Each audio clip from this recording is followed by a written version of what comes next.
All right, so just as a short recap from last episode, you guys go into a druid village. The druid elders aren't really nice to you, so they kind of send you away. You go into the woods.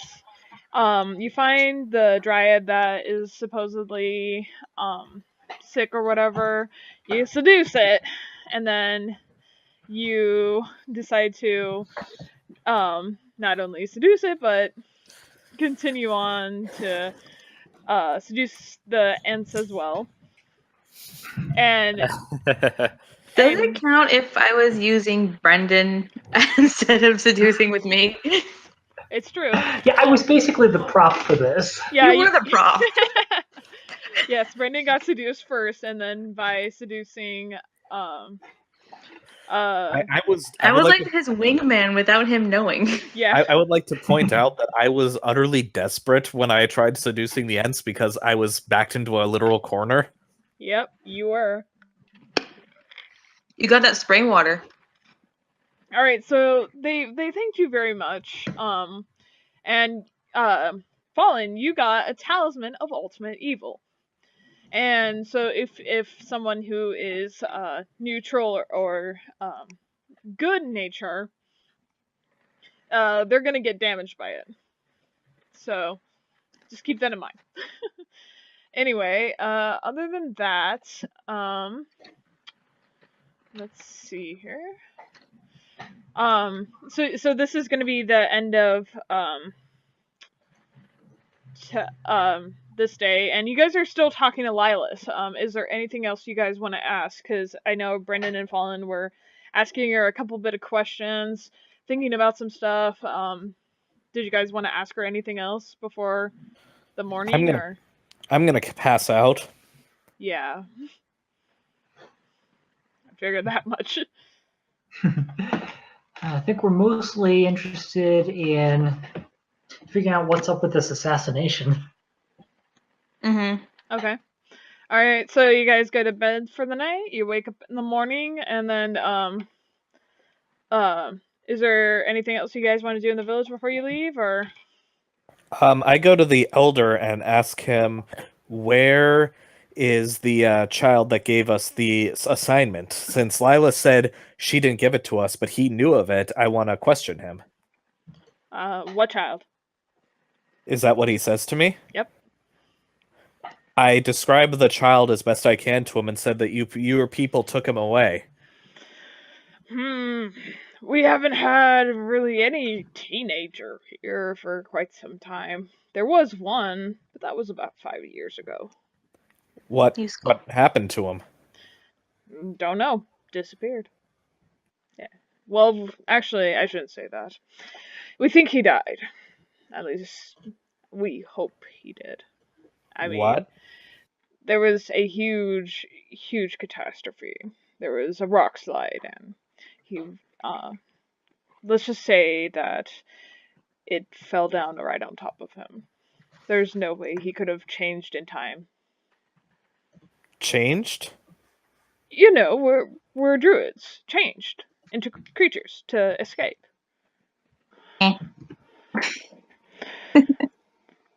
So, while JJ's doing that, yeah. So while JJ's doing that, the elder basically tells you that there really hasn't been any boy. Are we all able to hear this, or is it just Titus? No, you're all able to hear this. I whisper, ghosts.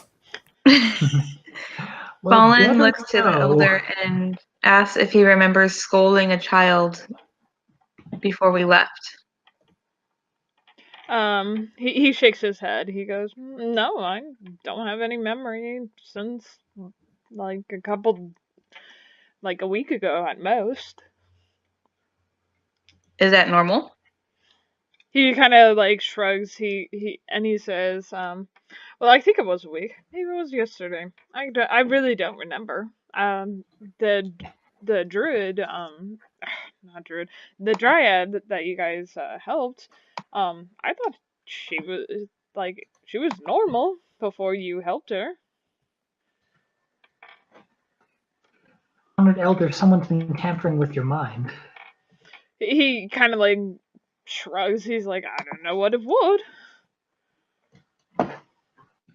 But doesn't this concern you? I ask Brendan if he thinks we should mention the amulet. Fawn's kind of hesitant. Best not to. It seems kind of sensitive, and somebody is already in their head to begin with. Mm-hmm. You were kind of out, Kayleen, and then just nothing. Huh. That's weird. So Like real you're quick, starting everybody, to talk again, and then is everybody able to talk and hear everybody? Yes. I think Yes. so. Okay. Okay, success. All right. Okay. Yay.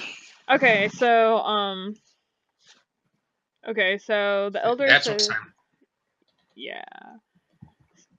So the elder just kind of seems to be like kind of confused more than concerned.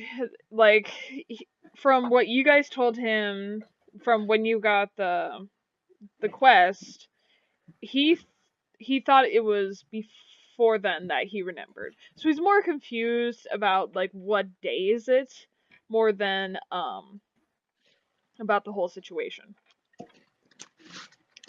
Okay, I inform him of an abbreviated version of what transpired ever since we got here. All right. He kind of like blinks at you a couple times. He's like, "You sure?" Yes, I'm very sure. Fawn does mention the date to him. And he kind of like looks at all of you and then just thinks. He's like, I will ponder on this. Thank you very much. And then he kind of like slowly like walks away, like just thinking. Sir, but before you go, the elven child who perished years ago, what did he look like? Well, I can't say that he was very tall. He was roughly about 3 feet or so. I mean, we don't get very big. He kind of like holds up his like hand to show they're really kind of tiny. Let's see here. He had dark hair and he had blue eyes. Does the I refresh my memory? The description of the kid. Yeah, was that the kid who came up to us? You need to roll me. Let's do a knowledge check. Okay, knowledge check. Yeah, Okay, are you still cutting in and out?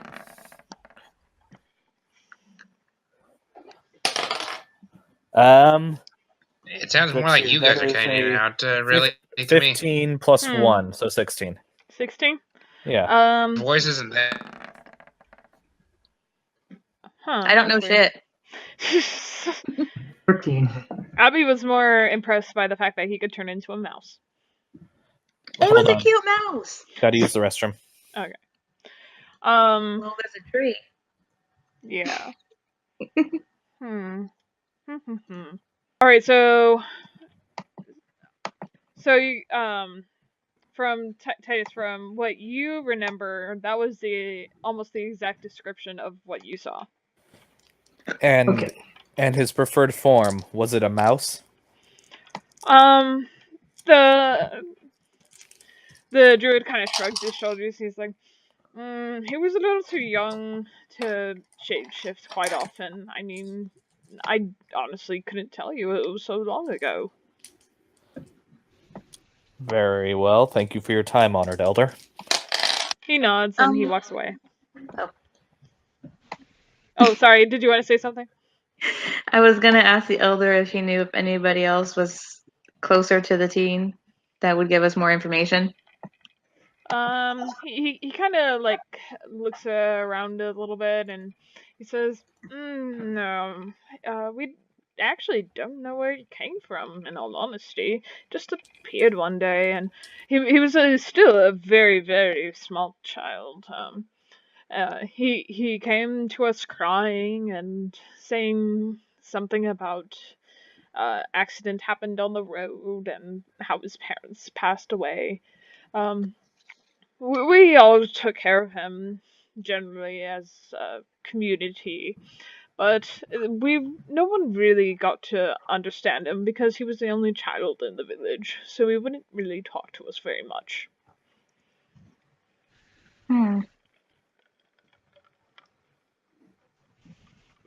That is...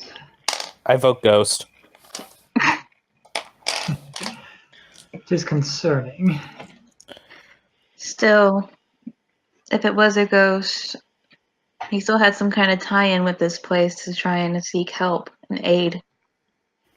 Maybe the Dryad saved him and he was trying to repay the favor. Maybe.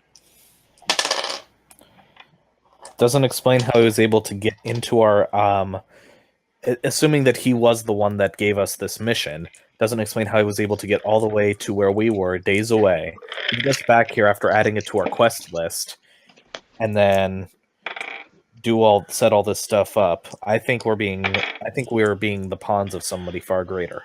Hey, Abby. Miss Fallen. Yes. Roll me a search. Ooh, no. You still have that amulet, right? Yes, I do. So you think you do. I don't see shit. You can't find the amulet. Shit.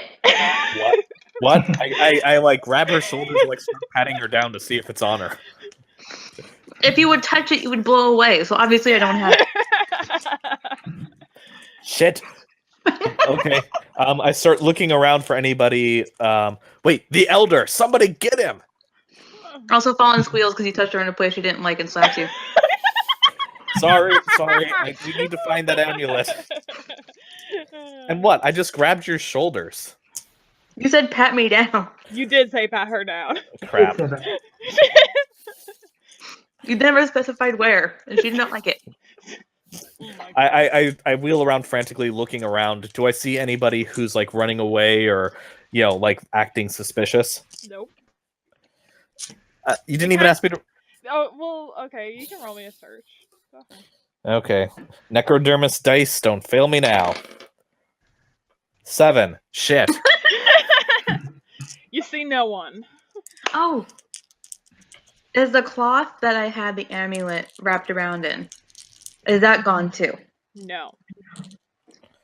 Can I roll for a spot to see if I find anything on the cloth? Yeah, sure, go ahead.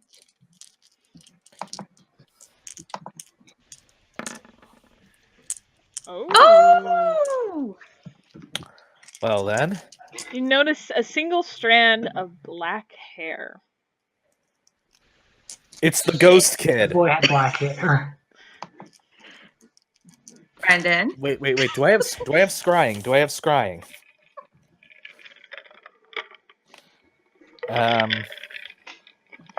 No, I don't have that yet. Shit. I think. Hold on. Paladin. Oh boy.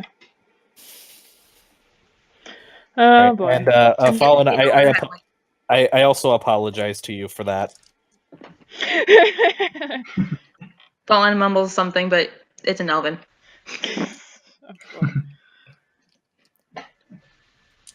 Alright, so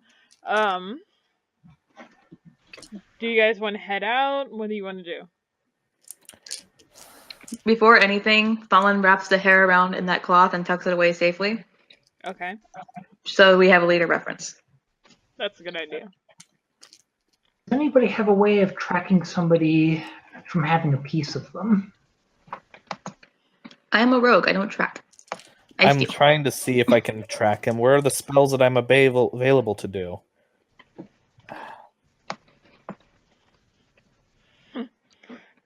What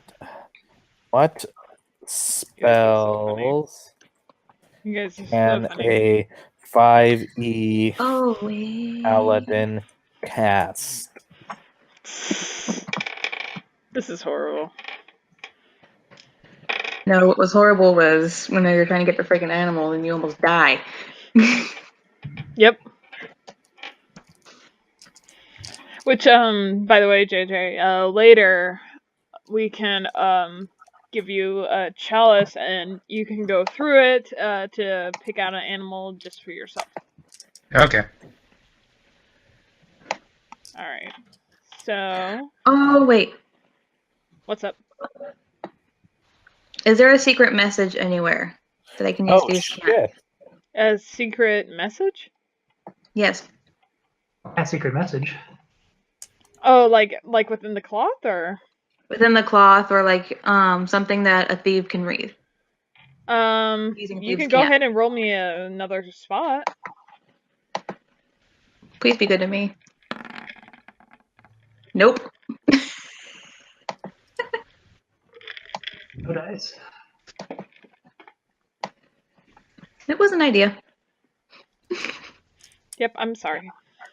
Hmm. I know the frowny face. All right, Titus, are you good? I'm looking for the damn spell list. How hard is it to find it? Oh, here we go. Okay, well you How can. fucking hard Oh was my it to God! just list this? Wait, you were looking for that the entire time? You could have Yes. walked outside the bedroom, come over to me, say, "Where's the player's handbook?" and we could have avoided this entire situation. Ah, Okay. Oh, wait, I have locate object. I have locate object. Okay. Okay. How does that one work? As long as it's within, describe or name an object that's familiar to you. You sense the direction. You sense which direction it's in, as long as it was within. Let's see here. 1,000 feet plus 1,000 per level, so 6,000 feet. As long as it's within 6,000 feet. Yeah. I mean, you can go ahead and try. Okay, I Fall cast. on hands to the cloth. I just need to have seen the object or been close to it, and judging by the fact that it made me explode, I'm pretty sure that counts. So I cast locate object, focusing on the amulet in my mind, and I should, if it's close enough, get a sense of where it is, and if it's moving, a sense of where it's moving. All right. Do you have to roll anything for that? No. No? Okay. So you're trying to picture it in your mind, and it's like really kind of starting to form, and then it just goes black, like completely black, and all you see is this weird, really creepy smile on somebody's teeth. So Titus, what you see? I kind of shrink. I sink down to my sit down. I sit down, wrap my arms around my legs, and start rocking back and forth. And I go, "Oh crap!" What is it? What do you see? That doesn't answer me with what you saw. Teeth. A Teeth are in the smile. amulet. What'd you focus on? Smile, a horrible smile in the darkness. The object is obscured from my sight. So that can probably mean one of two things. Either one good. No, neither one good. Either we are dealing with somebody that can bring things in and out of existence or realms, or the guy has, whoever we're facing is so powerful that he just stopped whatever you were doing and decided to give you a dash and decided to give you a dashing debonair smile. It wasn't dashing. Titus knows he wants to tap it. I said tried. Okay, so do you guys want to head out of the village now, or what did you want to do? I'm going to go see if I can. Let's see here. Do the elves have any shops or stores of any sort? Not really. They're more of just a community kind of where they trade each other things. Is there any place I can get some food or maybe some? Let's see here, or maybe some I doubt they have an armorer around, so no better armor. Yeah, probably not. But you guys are going to High Elf City. I'll remind you. Wait. Do you think they have enchanters? You'll find out. No. Here. Oh, here? You can roll me a spot or something. All right. 16. 16. There doesn't really seem to. Okay. Oh wait. I see nothing. I see trees and lights. I'm with Trees Brendan. and lights. Me and Brendan are laughing at Titus though. Yeah. Look, Yeah. I'm a little hungover from the spring water yesterday and not in my right mind, so can you please You're not always do this? hungover nowadays. Well, ever since I ventured out into the big wild world and saw all the craziness and horrors that are out here, I've needed to cope a little bit. Cope with the dwarf. Hey, it was entirely consensual. She approached me. Sure, that's what he's saying. All right. Anyway, so. All right. So Titus, from what you can spot, there's really no like super caster around, and they're more hunters or like druids or healing, from what you can tell. Shoot, So I want to get my armor enchanted. okay. So this is more like a sanctuary place. Yes. All right, anybody? Okay, what about supplies? Is there any like one who like looks like they have an overabundance of food that they'd be willing to part with? There are some hunters chatting nearby, so you can ask them. All right, I walk over to them and ask how their hunt how goes the hunt. Pretty good. We got a couple deer today, so that's not too bad. Would you be able to spare portions of one for myself and my companions? I can pay you quite well. Sure. How much do you need? How much are you willing to part with? About 10 portions.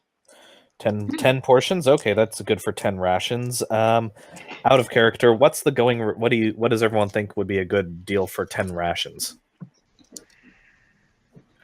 Let's see. A few silver, maybe? All right. I offer them. I count out 30 copper pieces, which would be 3 silver, and say, would this suffice, or do you want more? 5 silver. We don't really get much travelers here. 5 silver. Does everyone think that's reasonable? Fallen kind of pulls We're Titus a fairly little bit well to the side and says, I can give you guys 1 gold piece to give to them, all in all, if you think they have any information about the town we're going to. Okay, so okay, I nod and I take the 2 gold pieces and I say, I'll take those portions and any information you can give me about what's the city we're going to called again? Let me double check for you.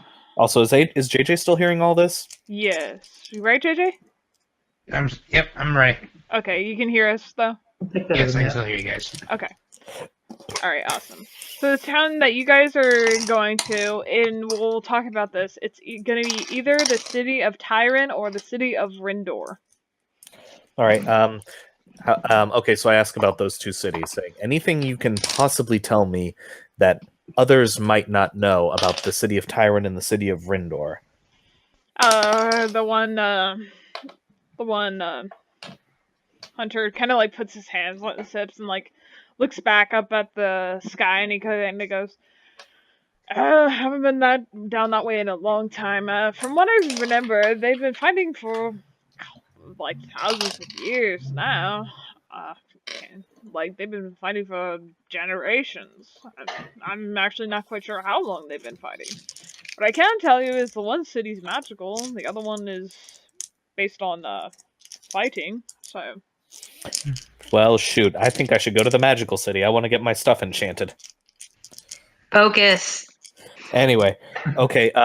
What are they fighting over? Land, resources, religion? Well, you know that they're super close, right? I mean, they're practically right next door. But high elves are high elves. They think that they're better than everyone else, and of course, you know how that leads to many, many problems. I can see why. I gesture over at Fawn. Fawn, why don't you ask the questions?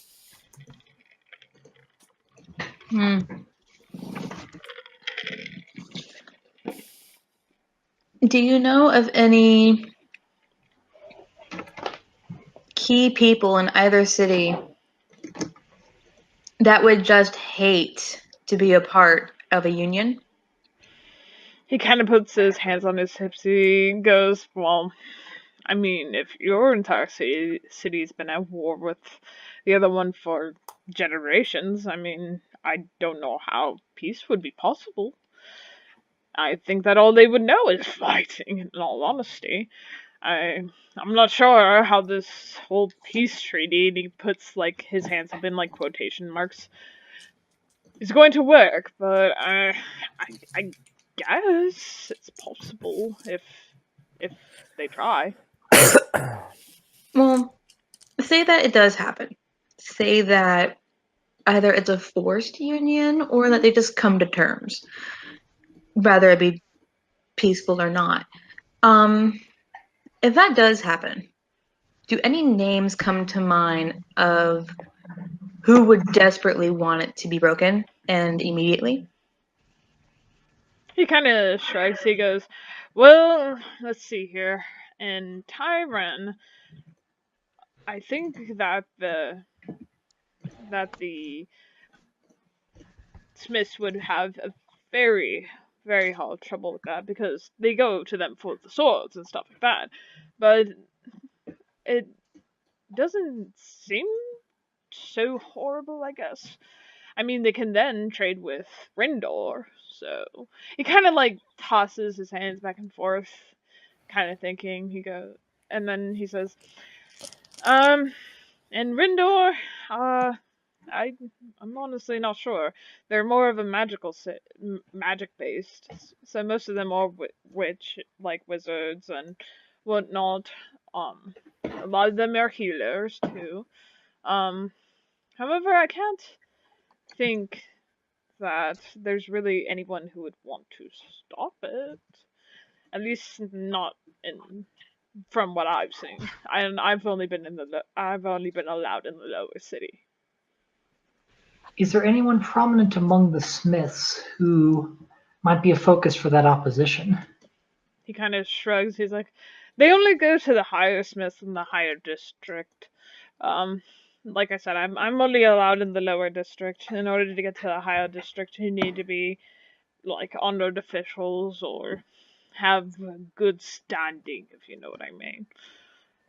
They require you to wear these fanciful robes and whatnot, and he kind of just tosses his hands up like, I even tried to sell my meat in one of the higher levels and got kicked out because of what I was wearing. I mean, can you imagine? I actually can. I start thinking to myself. I like walk over to Brendan since Fallen is probably still talking to the elves and say, so my bet is on either someone in the military, perhaps even on both sides, or an external party that is interested in seeing these two kingdoms tear each other apart. That would be reasonable. Also, if they're that tradition bound, there might be a fair number of people who simply view the peace as improper. That too, or it could be a nobles playing a game. I mean, as I was always told, people who are constantly warned that the outside threat is greater than anything else will accept any manner of atrocity. And this, from what he said, this society sounds very stratified, which is a breeding ground for that sort of thinking. I fear you're probably right, which suggests that our assassin may be in the aristocracy then. I doubt that they would want to get their hands that dirty, but the brains behind the operation, certainly. The actual assassin is probably someone down on their luck or an external party. Agreed. Sorry. And if it is, and if that is the case, I dearly hope it is just someone down on their luck who doesn't know what the hell they're doing. All right. Shall see. Fallen asks the merchants if there would be anywhere in either city to purchase such clothes should that come to pass. He kind of like crosses his arms and he goes, well, if you go to the lower district, I'm sure the lower district will have some clothing for the medium district. For the medium district would probably have maybe one or two for the high. But I warn you, those can be very pricey, about 600 gold or so. Mm-hmm. That's 575 more than I've got. And I'm lawful good, so I can't condone stealing by myself. So I will instead just calmly turn my back when Fallen is doing anything. Oh, jeez. Alright. I believe you just paid me a compliment. Alright, so you guys I did ready? indeed. Yep, I'm ready to head out. I take the deer portions and hand over the gold. He nods his thanks and walks away. All right. Let's see. We got 5. He said 5 portions. 10. 10 portions. Okay. And we have 4 people, so I'll give 3 to JJ, 3 to Fall, 3 to. You don't know JJ yet. Oh, okay. So 3 each. Okay, so I'll keep 4 for myself since I'm stronger and can carry more, and then 3 for the other 2, and we'll split the last one if we need to. Alright. So, Reasonable. so you guys are here, well, here. You guys are here at the Wood Elf Town. I just moved your little party thing because it was hard to grab. Anyway, Oh, it's a party thing. yeah, here's your little party thing to tell you guys where you're at. Oh, that's nice. You guys are That's cool. you guys are in the Wood Elf Town. But what I wanted to show you is that there's this big riverbed here, so you guys can either go straight across to the city of Tavern, or you'd have to go like down and across to Rindor. So that might take a little bit longer. So while that may be like 5 feet, and then so yeah. You said that Rendor is the one that's on the bottom, right? Yeah, Rindor's on the bottom. Okay, I so zoomed in and I lost everything. Where is everything? It's up near the top. Okay. Okay. All right. so if we go to the military base city first, it would be quicker. Oh, 1 second. Honey, it's raining. Oh, it's raining? Yeah.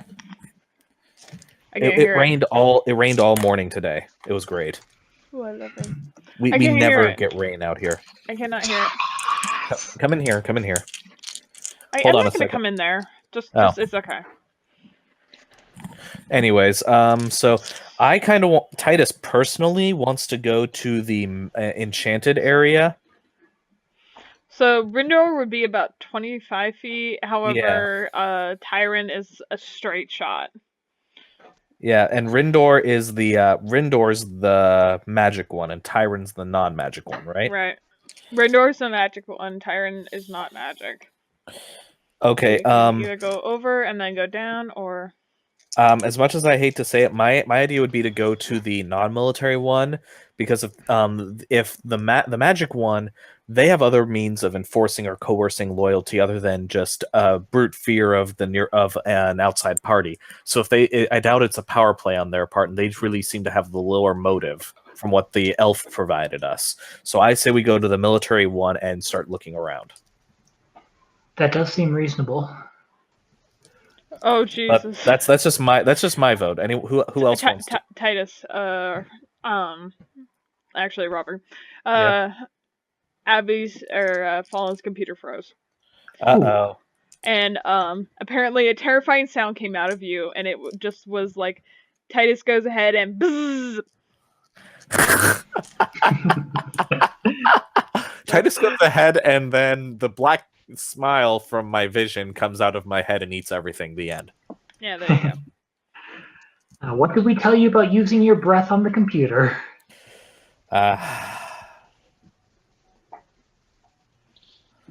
Anyways. So yeah, she's let's restarting let's wait for her to get back. Yeah. So JJ, can you still hear all that? Yep. Okay, because you're gonna really like this next part. Okay, doke. What's gonna happen? And it's gonna be like really, really funny. Sounds good. Sorry, we had to catch up on that a little bit. Oh no, it's fine. It's fine. I understand. And then So I while we're waiting, I just sit down and pet Moonlight, my wolf. Who's a good girl? Who's a good girl? oh boy, and yet we don't get a real dog.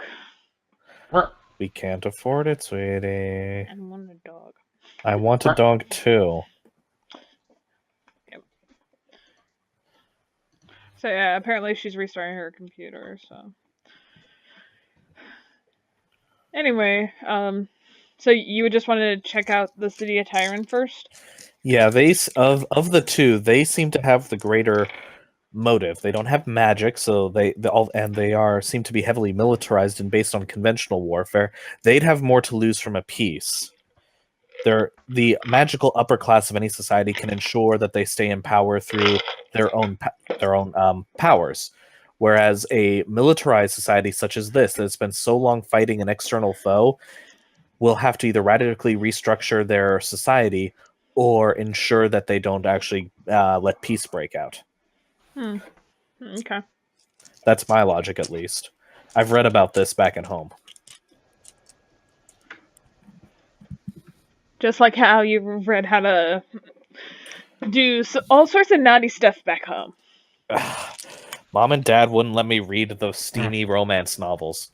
My sister broke in and read them all, but, well, she always was the misbehaving one. That's why I'm the lawful good one. So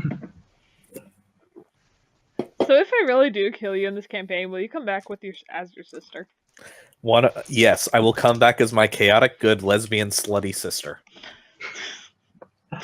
Oh boy. I threatened her with this when she considered killing my character, and if she does, I'm going to have my sister, who is a lesbian and a total school doorknob, come and take over for Titus, and her job will then be to resurrect her brother so she can laugh at him.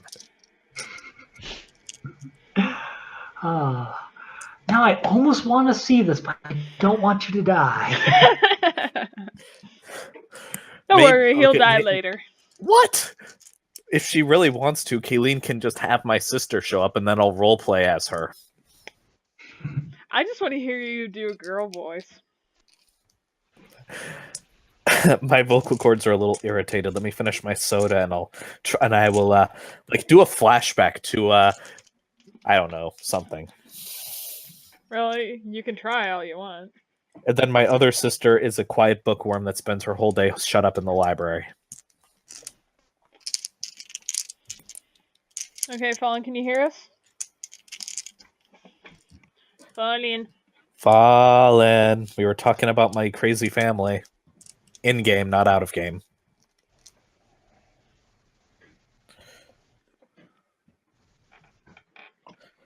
Okay. Can you hear us? Yes. So Echo.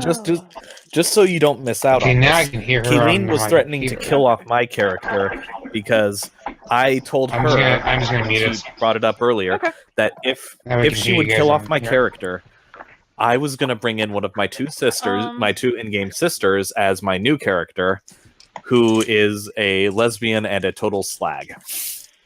Okay. Use him in battle too, but if he dies, he's banished to the Celestial Realm for 24 hours, so... Fallen raises a finger and goes, "How long have you been able to summon this horse?" Don't ask. Don't ask that. That's heresy.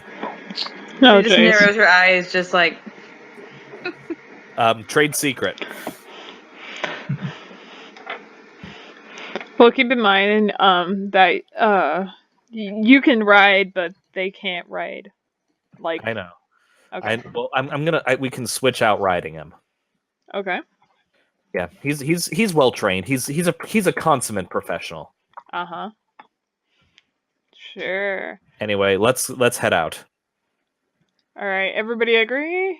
Anybody Yes. disagree? Okay. All right. So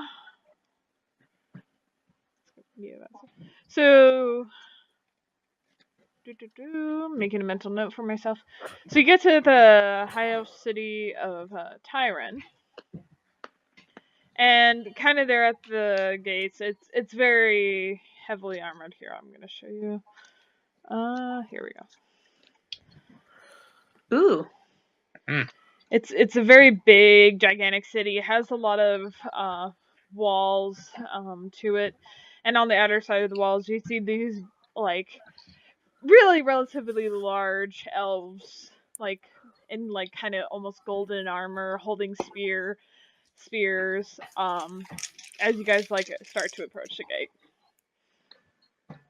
Fallen greets them in Elvish. I get off of Storm Herald and dismiss him back to the the celestial realm for now. All right. So they kind of like look at your entire party, and they're mostly focused on Titus and Brendan, with good reason. Hey. Wait, where's JJ at? Not here yet. We haven't Just met wait. Just wait. Okay. And they kind of what? Oh, me? Shoot, I don't want to bow because I only do that to royalty. I kind of put my fist to my chest in kind of a salute, I guess. They kind of like squint their eyes and they go, "Why are they here?" And they kind of gesture towards Titus and Brendan, and they're mostly talking in Elvish to you, Fallen. Should we have her tell them we're her bodyguards? I whisper to Brendan. Fallen in Elvish says, "These are my companions. They come with me where I go. You know how it is for us more privileged races, that the others of non-elven kind." David, I get the distinct feeling we're being insulted somehow. When would give you that impression? I don't know, just something about her tone.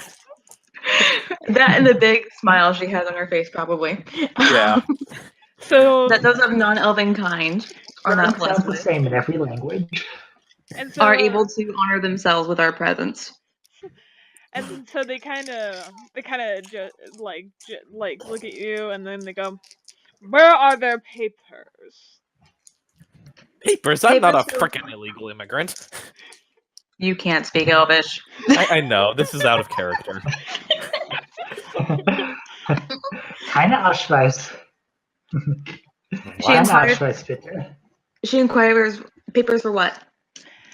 So just as you ask about their papers, and they kind of like start to like grip their spear a little bit tighter, up comes Lila, shoving papers in their face and dragging a dwarf by the collar. Oh boy. Hey, JJ. Wait. And she kind of like heaves him towards you and says, like, kind of like shoos the guards, and they kind of like look at her, look at the papers, and nod, and kind of go inside the little city gates as she like kind of puts her hands on her hips, and she just kind of like rubs her temples and just says, "This one was supposed to join you a long time ago, but since he had his business dealing with a bunch of women." I kind of cocked my head to the side and whispered to Brendan, "Sounds like my kind of guy. We should go out drinking." I just give him a blow fist.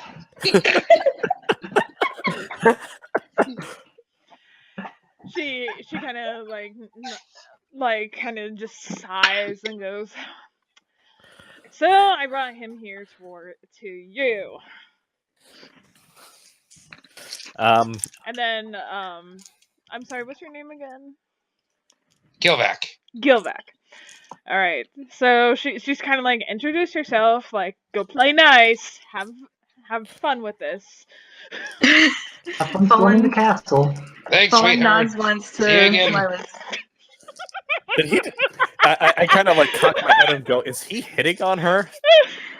Lila's kind of Fallen is all but pale at this moment and just like, oh my god, another one. I walk up and clap him on the shoulder. "Well met. I am Titus, the Silver-Skinned." Nice to meet you, friend.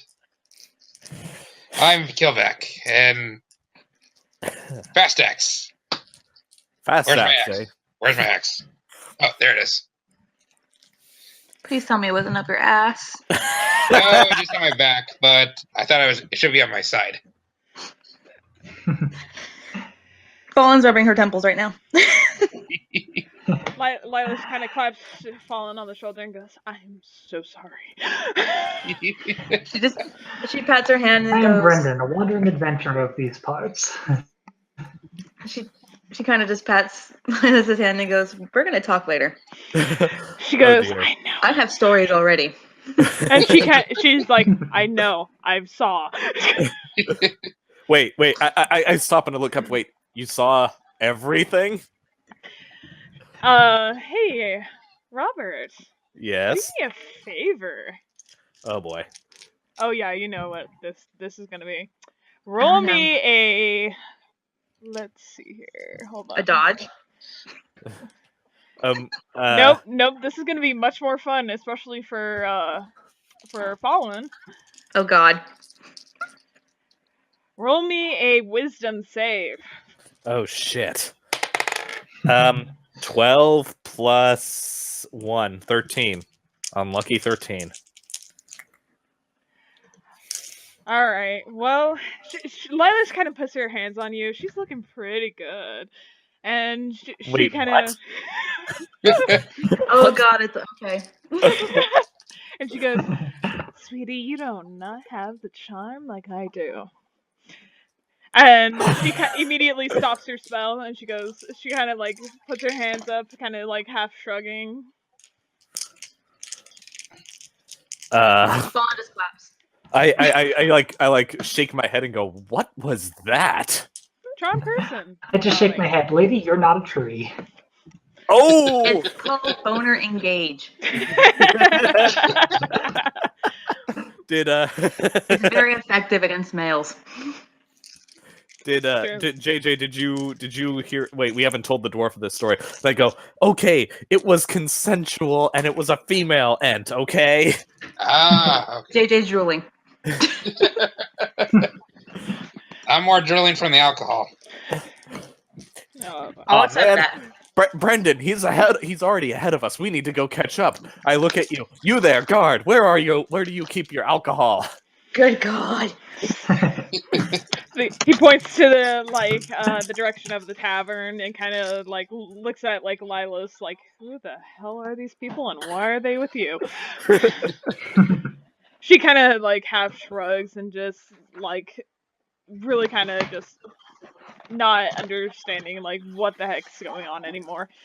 And then she shoves papers to Fallen. She says, these ones will get you to see the High King and the High King of Tyran. And then she hands you another set of papers. These are what's gonna get you into city of Rindor and to see their king as well. Okay, while I have these separated and know which one is which, she puts the one for the current city she's in now in her left pocket. And then the one for Rendor that we're in right now in her left pocket. And then the one for the other city in her right pocket. Okay. So I already know where that's going. Yeah. No, I'm not going to fall for that. She's having it on her left-hand side. And then she tells you, Fallen, she says, I got these papers to see the High King. However, you're the one who's going to help deal with this situation. We did receive word about the assassination, but we have decided to let you handle this, all of you, to handle the situation. Lovely. No pressure. Sounds Real fun. quick, before it does anything, she kind of wiggles her finger so then Lila's can kind of listen and goes, do you think we would be able to get any discounts on certain high royal clothing? She kind of like crosses her arms and she like thinks really, really hard. She kind of like half shakes her head a little bit and she starts like putting up a finger, kind of taking it down as if she's like going through all the shops within her head a little bit. And she says, I do know a shop. These papers will get you into the high city. There is a shop within the city, within the inner city, that if you just drop my name down, I'm sure that they'll give you a discount of, say, 500 gold. Now, is that a discount of 500 gold, or does that mean that it's only 500 gold? Discount of 500 gold. Okay. So Let's it would just end up say that costing I like helped them 100 out. at least. Yes. Was that? So it'd be like 100 apiece. Okay. And she kind of pulls you in a little bit closer, Fall, and she goes, the higher district doesn't seem to be very held on to their gold, if you know what I mean. So if you can slip, well, That would be no issue, I don't think. I'm already off to the bar with the new guy. Later, guys. Yep. I need to make sure they don't cause Brendan. any fighting. Brendan, you coming? Absolutely. oh no. Should I just go up now by myself? I'm very tempted. You may certainly do that. Lawful good. It means that we have to go drinking while our companions steal for us. Yep. Yep. More fun for us. Yep. I'm lawful good, so I must lawfully get myself drunk so that I don't think about what's going for the good of my conscience. And you're also lawfully spreading your seed everywhere while you're drunk. You're right. I have yet to bet an elf. I'm sure there's a wench there that'll be more than willing to take a ride on the dragon side. If you want her to mount a dragon, get her wasted. All right, to the bar. All right. All right. Oh, come on. Dragon riders have an excellent reputation. Oh, geez. I bury my face in my hands and just wander off towards the bar. Okay. Fallen kind of like half stops, or sorry, Lilas half stops you, Fallen, from like entering as they go off to the bar and says like, "We need a little bit of help. Give me a call if you need anything." And she kind of like taps you on the back as you see like a big, gigantic 9-foot dire wolf come up behind you, and as she like half jumps up on it and rides off. I want that. That sounds like fun. Listen, Lilas is a badass. She just watches her and goes, I really want that. All right. I don't think I can steal that, but I want it. So And she just goes into the city and starts thinking, what am I going to do? all right. So do you guys want to go to the bar? We're going to the Fallen bar. sighs heavily decides that a lot of drunken people don't necessarily keep an eye on their gold wells, so might as well join them. Oh no. All right. So you guys go to the bar. Let me see if I don't think I have anything under tavern, but we'll see. We'll see. Yeah, this is still Oh, like hey, this the guy's still here. That works. shush. I'm fixing it. I'm fixing it. I never got a chance to actually fix it, so just pretend that they're all like elves, like high elves, please, because I don't have time to. These elves are short. Also, JJ, you can put in your name for your character under the settings if you want. Okay. So, I need to find them. alright, so you guys enter the bar, and, like, the high elf bartender, he's very kind of graceful as he moves back and forth towards everybody, taking care of their orders and whatnot. And then he comes up to you and asks, what will you be having today? Fine meat all round for my friends. Ah, Double good for man. me. Good man. And what do you have that'll make a dragon think twice? He kind of reaches behind the bar and pulls out this gigantic big bottle and he says, even just a tiny little glass of this and you'll be swimming in heaven. Fallen enters as she hears that. I'll take a And goes, shot. Dear Here. gods, why? Oh, and a shot for me and a shot for my new friend. And Brendan, you in on this? That's right. All right, 3 shots of that and the mead. Let's drink to long and prosperous fellowship. That'll To be new 5 friends. gold. Fallen Alright. contemplates pickpocketing her friends. Decides against it. Alright, so everybody roll me a constitution save for drinking the alcohol with disadvantage. With disadvantage? Okay, let's Because see here. this is like hard stuff. Red Alright, I'm and not so- drinking, silver. but screw that. Okay, for Constitution, which one do I roll? You're going to roll the D20, right? yeah, it's the 1d20, Okay. and then I it's get a going to 4. be your constitution modifier. Okay. I don't have So- to roll because I'm not drinking. So I managed a 12. You're 12. Brandon's 4. I got a 9. What bonuses do you have on your sheet for your constitution stat? Let me check. Yeah, it's going to be I feel like a +4 or something. Yeah, I've got +1 to constitution, so it's going to be the modifier. Constitution is +3 modifier. Okay. Oh. So it's going to be Not 12. bad. just like me. So we're just as equally wasted. Sounds good. And poor Brennan's gone. Brendan, you kind of like take like half of a sip of it, and then you're just like knocked back, like on your back. So, like you kind of want to like move, but it's really kind of hard, and the room's kind of spinning a little bit for you. All right, I reach over and like try to pull him back on his up onto his chair, so he at least slumps onto the bar. Try to It do a strength check with disadvantage because With you're also drunk. I approve of this Rin call. 11. An 11, you fall down too on top of it. I roll off of him. Wow, that is the good stuff. Oh, that's even kinkier after what you just said. Fallen, do you want to pickpocket anybody here?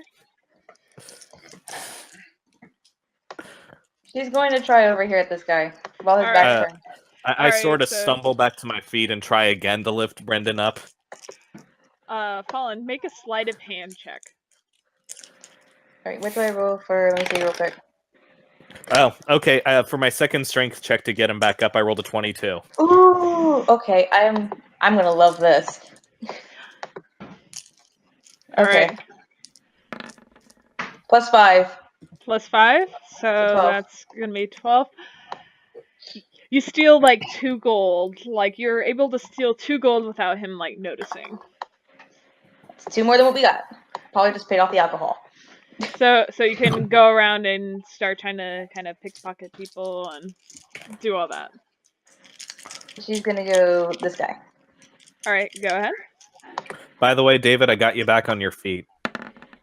Ooh. It's 6. You still roll. I know, I'm probably caught. He grabs your hand, like pulls you half like up, and like this is a city guard that you were trying to pickpocket. Oh shit! I look over. I look over at Lon. Can I do something? Yes. What do you want to do? She kisses him. You know I what? pull Brendan. I pull What Brendan about to my feet. How about I come over and say, "Hey, honey, what are you doing over here?" Oh my God. Brendan, I put you back on the stool, and I like lean over and like put my arm around you so we can enjoy the show. I use my bard magic to summon popcorn. Oh, no. So speaking of which, honey, I'm gonna come get the popcorn.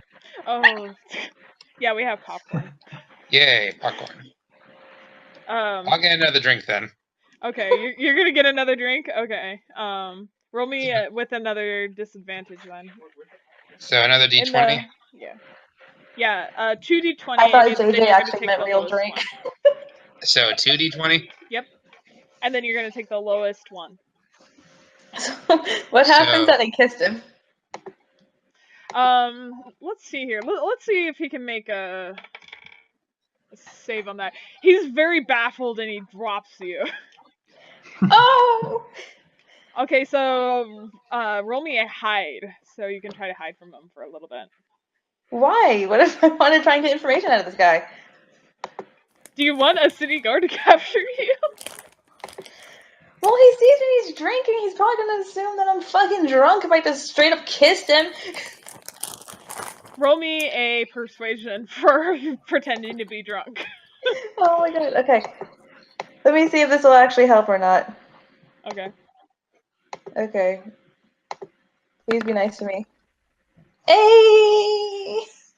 He kind of like half tosses you like off to the side, like just kind of grunting, like damn elves, like Isn't he an elf? damn like wood elves. There you go. I was like, wait a minute, you just insulted yourself. All right, I'm gonna drink the mead now. I just did the shot. Now I'm gonna try the mead that Brendan got me. Yeah, I'm gonna have the mead too. All right. Fawn's pretending to walk drunk. Both of you roll off with disadvantage. 15. So 13. So I got 13, so it is a 16. JJ, roll one more time. Okay. 6. Oh, so that's All right. 9. So Robert, your highest was 12. Yeah. No, wait. No, my highest was 15. Well, what was the low one? No, I had a 14 and a 15, and then I get a +1. Okay. Brendan Alright. got 13, 15. So Brendan and Titus are kind of like laughing and just like holding each other, like rocking back and forth. They're still pretty drunk, fallen. And then the dwarf is like very happily drinking mead, like fell back in his seat with where like the mead like splashed on his face and kind of like and he just like laughs as he kind of like half chokes on it. Roaring fire, malt beer, red meat off the bone. All right, I'm gonna since you guys kept pushing me to it, I'm gonna see, are there any unattached elf chicks that look pretty smashed? Oh my gosh.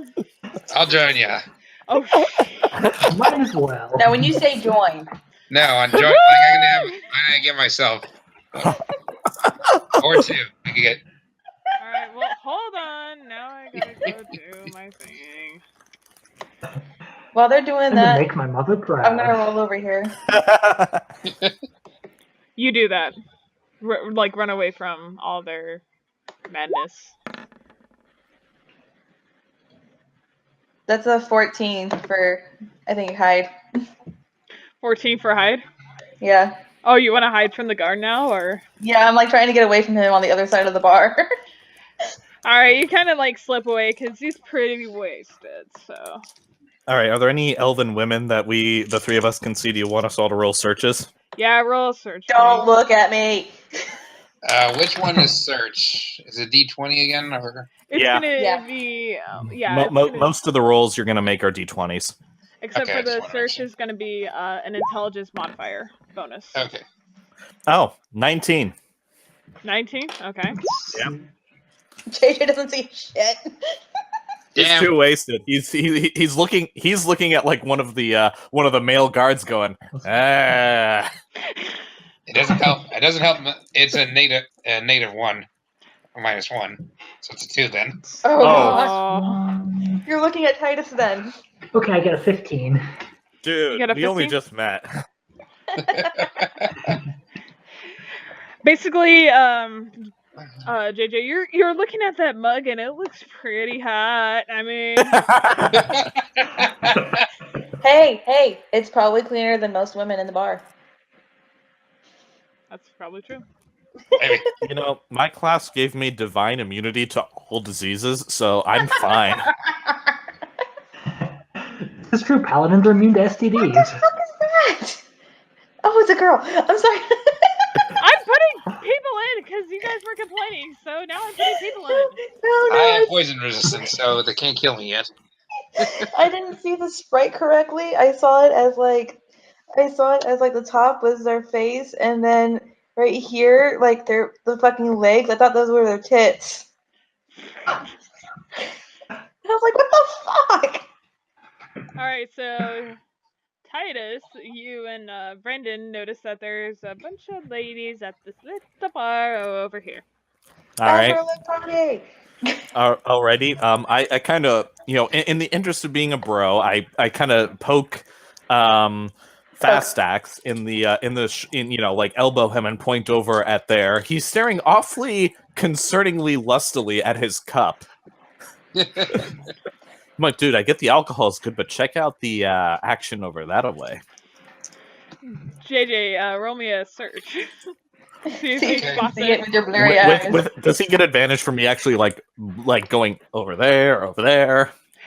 He's still pretty drunk, so it's gonna be just a regular one.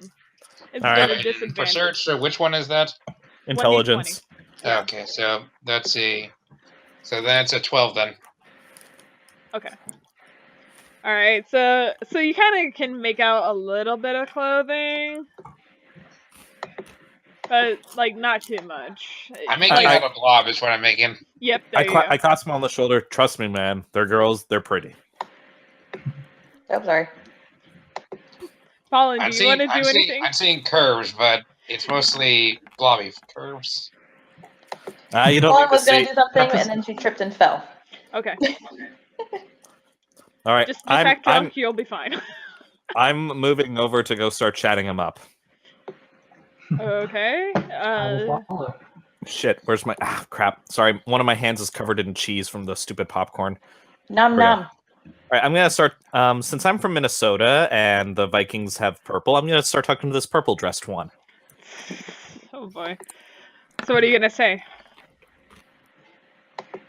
I got Hold on. 14 to try and pickpocket this guy. You get 5 gold off of him. Cool. I walk up to her and say, good evening, fair maiden. I couldn't help but notice that you seem to be all alone over here and was wondering if you'd allow a gentleman to buy you a drink. Roll me a persuasion. A slurred persuasion. That's based off of charisma, right? Yes, Mm-hmm. and then with disadvantage because you are very drunk. Well, I got a 19 and a 14 plus 4, so 18. 18? Yeah. She kind of like looks you up and down and goes, I suppose a drink you could put in mind. All right, let's. I'll go back to the bar with her. Okay. All right. You don't warn her about your friends. You really. What? They are on their own. I mean, if they manage to score, that's fine. But I've already got this my plan underway. While I ask her what she would like and order it for her. Oh, I'd like the strongest drink you have. Oh God. Is that the shot I just did? Shot. Yep. Okay. I got an 18 for this guy. You got an 18 for that guy? All right, Yeah. you get David, 15 gold off of him. While I'm How many? staring in. Oh, sorry. Here, hold on. I'll type it to you. Okay, go ahead. All right. David, while I'm kind of looking in concern, because I am still a good guy, I'm looking at her in concern and like kind of hold my hand out so in case she like slumps over, I can catch her before she breaks her head open. David, what are you gonna do? I will go up to this one Okay. and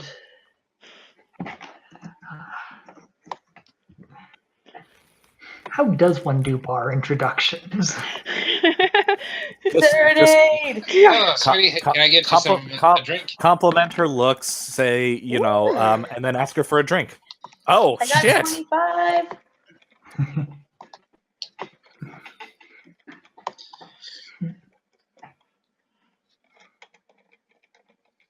Well, good evening. You're looking lovely tonight.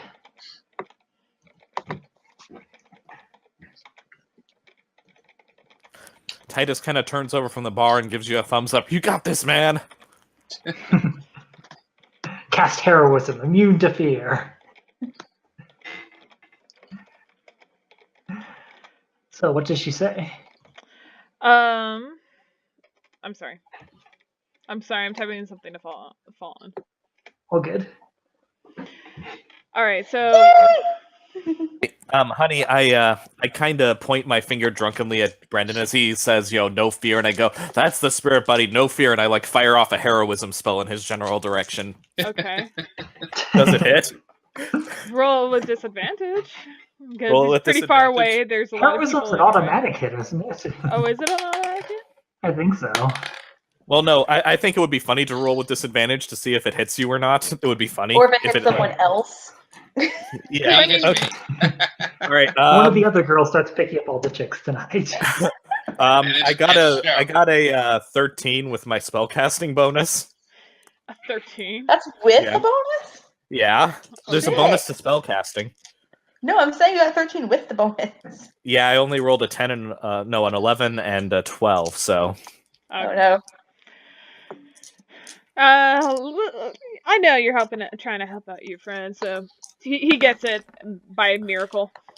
okay. So now you have no fear. So you should have advantage on appearing more confident, right? Of course. No fear, man. No fear. And then I go back to and then I turn back to my date. Is she still up? Oh yeah, she's kind of passing 2 shots towards you of that heavy stuff. So roll Well- me double Constitution saves with disadvantage for both. I Okay, got a so nat 20 again. alrighty. Okay, I've got my best dice here. Do not. Ow! Ah, frack! I dropped him on my lap. That is not a good sign. Alrighty. Let's see here. I got a 15, a 13, a 10, and an 11. So a 10 and an 11 plus my Constitution, so an 11 and a 12.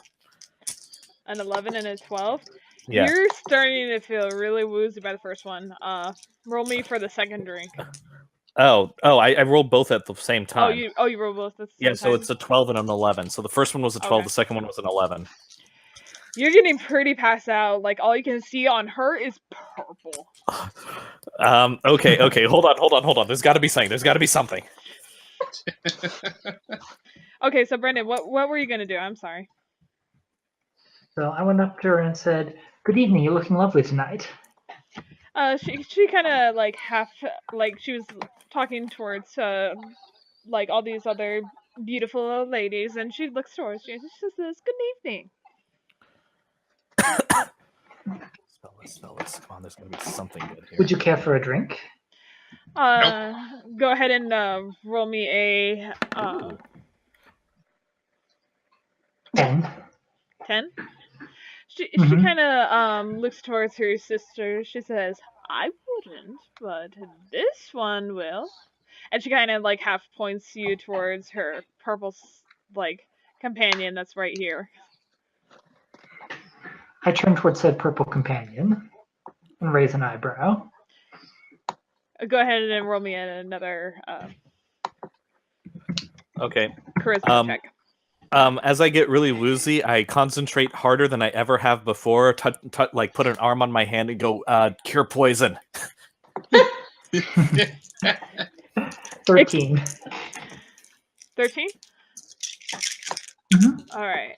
She kind of half nods and she says, "Oh, sure."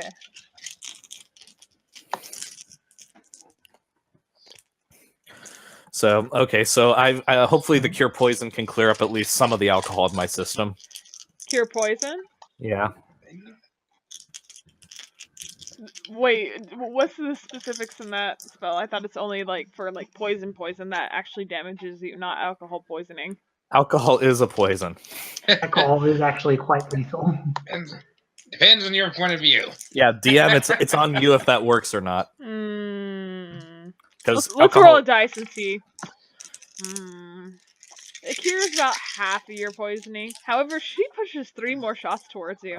Oh, dear. Okay, hold on. I gotta check something.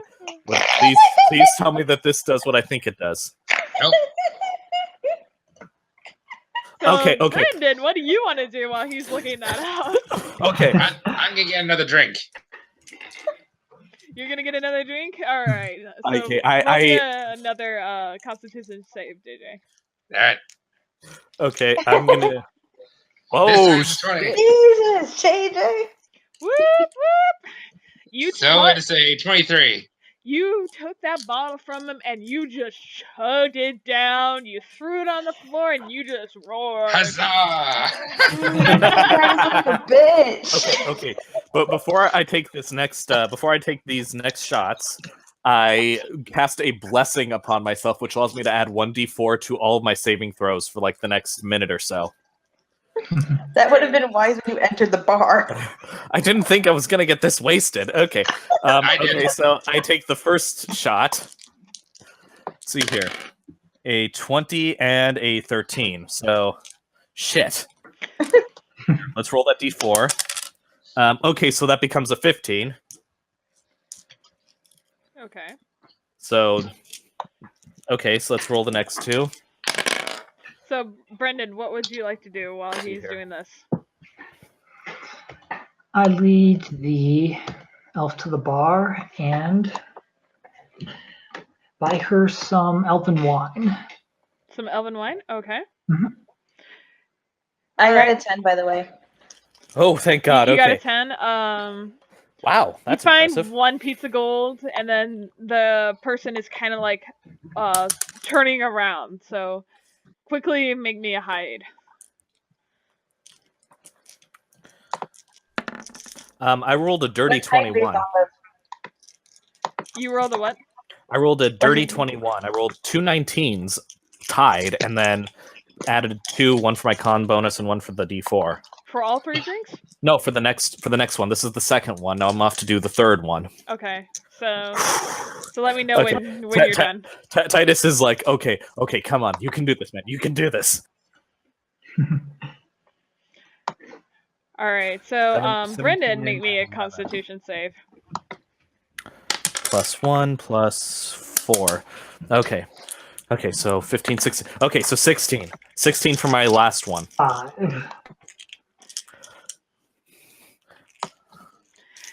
5. Brendan, you're really feeling really wasted. like you're kind of like half leaning on his shoulder and just like having a lot of fun. And Titus, you're doing pretty well with these drinks. And she kind of like claps her hands all excited. Ooh, somebody that can hold their alcohol. And then she like orders the bar to give you a bottle. Oh, fuck. Oh. So what was my a little tiny my eyes, like my pupils like narrow into very thin slits, and my skin goes from silver to white. Oh dear. You're gonna roll me disadvantage 3 times to try to keep this bottle down. I cast another blessing and another cure poison. I'm pretty much out of spells at this point, but I don't care. So that means I get to roll 2d4 for this bottle. Okay, I can do this. Fallen, what was your one for I think I told you like 17 and 8. 1 gold and like he started to try to look over his shoulder at you. Yeah, I got an 8. What is hide based off of? Hide is based off of here, I will tell you. Hide is going to be based off of intelligence. Okay, so that's 9. 9? Alright. Since he's like super drunk, you kinda like half like hid underneath him, and he just kinda like looks around and then goes back to his drink. Oh crap. Everyone's having a good night. And shit, there goes my streak. Alright. This gray dice has been good to me though. The gray dice has been good to you? Yeah. I should steal it. Alright. DM steals dice. Hey, it's true. He just got it too, so. Oh no, Fallen. Fallen. He's laughing. You kind of pretend to like half hug the dwarf or half hug the elf as you're like kind of scooching around.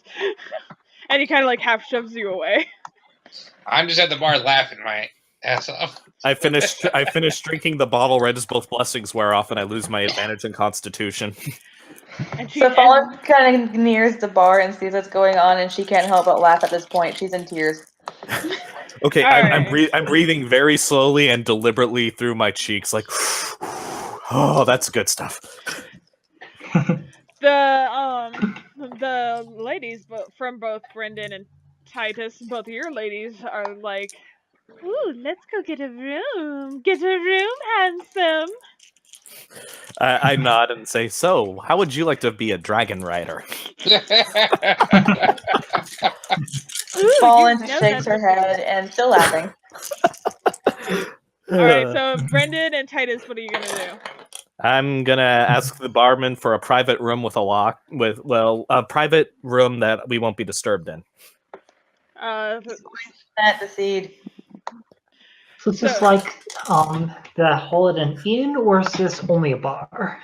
Yeah, this is an inn and a bar. Like the bar's on the bottom, the inn is above it. I say, a room for myself and my very fine companion. They nod, and after you pay them both 10 gold, or I'm sorry. 10 gold. Jeez. Well, it's gonna be Expensive. 5 gold for that bottle that you just chugged. Oh, And, man. She got it. He didn't. and then That's robbery. 1 gold for both from Brandon and Titus. All right, so I'm down to 18 gold They're pieces. paying Whatever. money while I'm pickpocketing. All right, I hand over the money and wrap my arm around my lady friend and stumble up the stairs. What happened to all that gold I gave you before? That was part of it. I spent literally almost all of it on my really fancy gear. Okay. All right. So I got a 15. you got a 15. All right. So for that guy, you Yes, get this guy. 10 gold.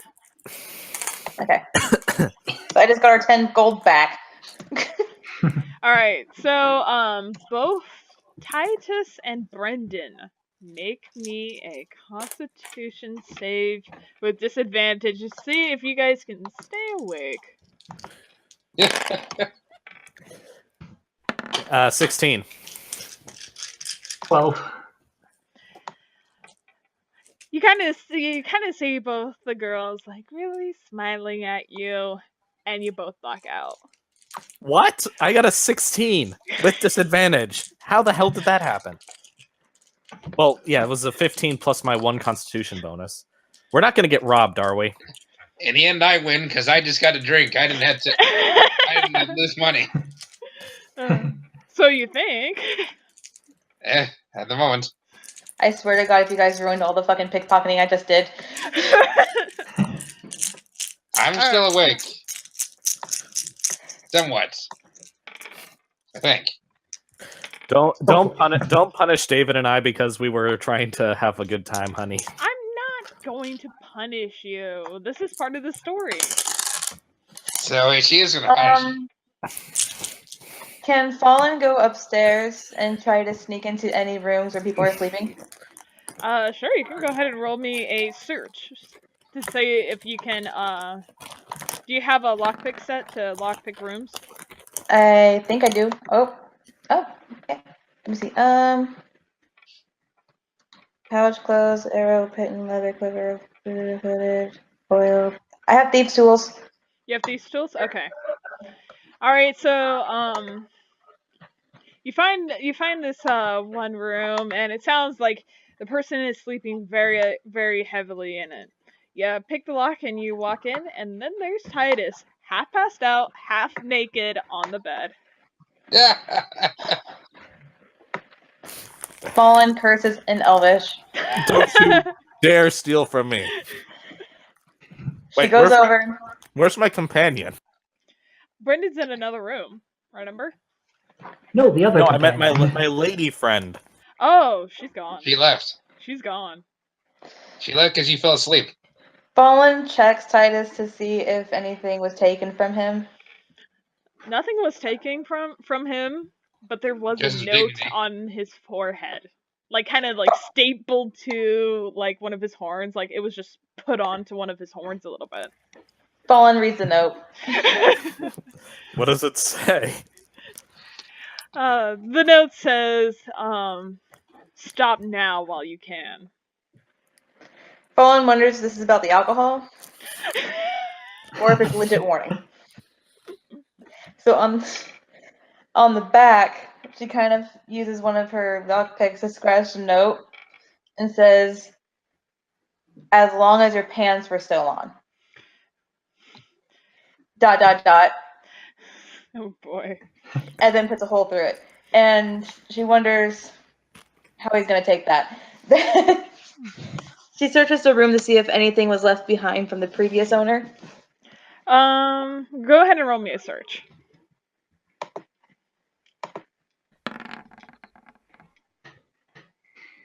Nope. Nothing except dust. So you can go ahead and try to look for another room. See if you can find Brendan. She's going to do that.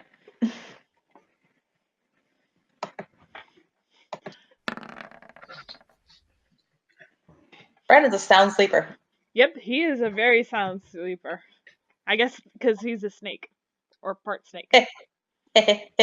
I'm a dragon, for Christ's sake. Dragons And snore you loudly! Oh, you're bringing this up again? Alright, you can go ahead and try to roll again if you want. I'm not finding him. I've gotten 3 3s. What the hell? You can't really find them. So you kind of keep like opening up rooms, but it seems like most of them are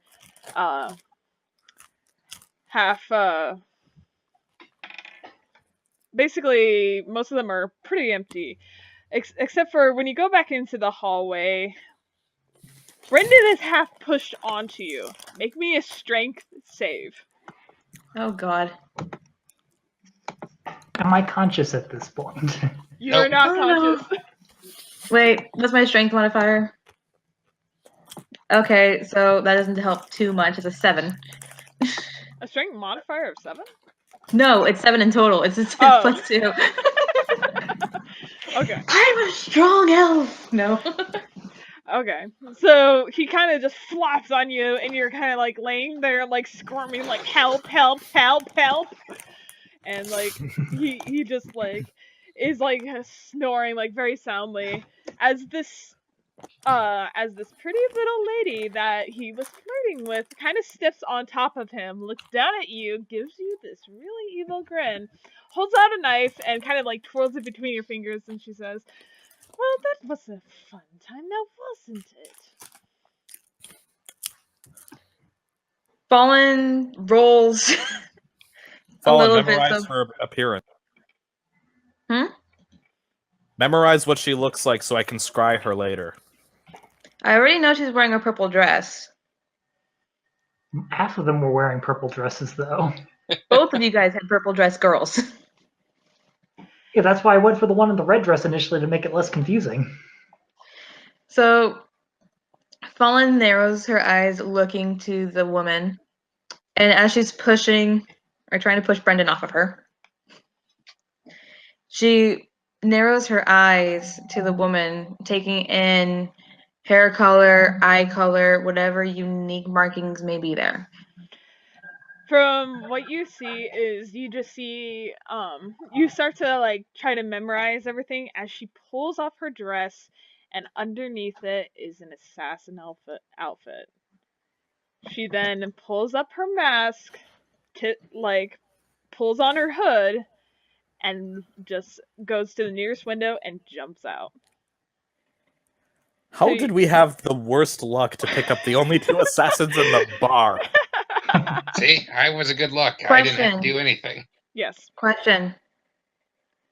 What kind of dresses did they look like? What kind of dresses? Well, you have one. Because remember, she just dropped it. Yeah. What So do they look like? Like, from what region? They look like they were from the upper district. The higher district. Okay. Yeah. Higher district dress. So now you have a dress to get into the higher district. And then steal enough gold for the rest of us to get in. Is there anything that she would have done or as she left that would have struck Fallen as peculiar? As far as How she jumped out or if she crawled out, like, is she does she know the area well, or was she just trying to get away? Like, did she have a set mind out of jumping out the window? she was very acrobatic. From what you could tell, she didn't really even hold on to like the windowsill. She more or less just ran up, put her foot like against the window, and then jumped. So it could be that she knows the area or something, or otherwise, she just left.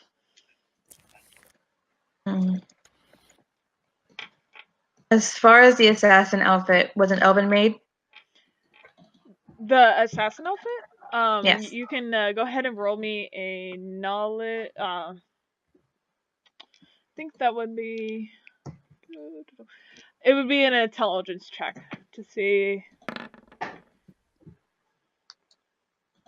13 and intelligence. Would that be? Oh, they're the same. 1, so 14. So 14. From what you can tell, like it just looked more like padded leather. There wasn't really any distinct features except for she was elven. So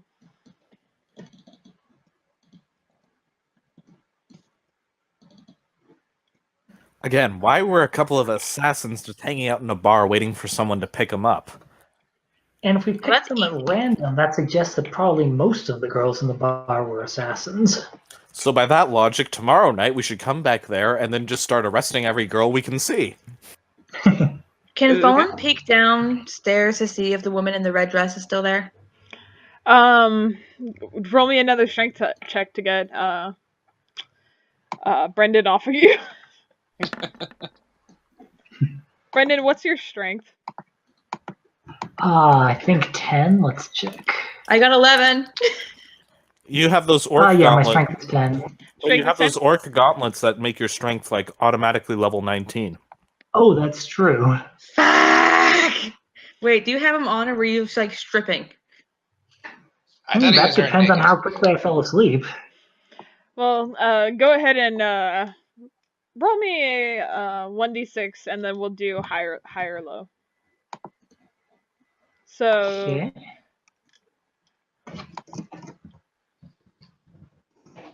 Hi. There it goes. Or not. all right, so he still had him on.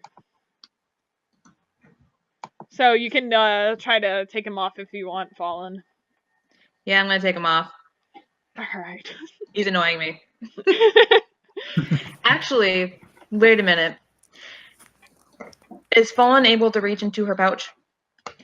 Where is the pouch? Like On her like upper left leg. upper left leg, like behind her or in front? It's more to the side, like on her hip. Yeah, you can reach that. But anything behind you is like off limits right now because he's just like flat out on top of you. So I have incense. Okay. I'm gonna take one of those bottles of incense and open it under his nose and see if he wakes up. Roll me a Constitution save, Brandon. See if you can wake up from incense, from pretty smells. Should he have advantage? Yeah, you can have advantage. Is there a way to set advantage or just roll twice? Just roll twice.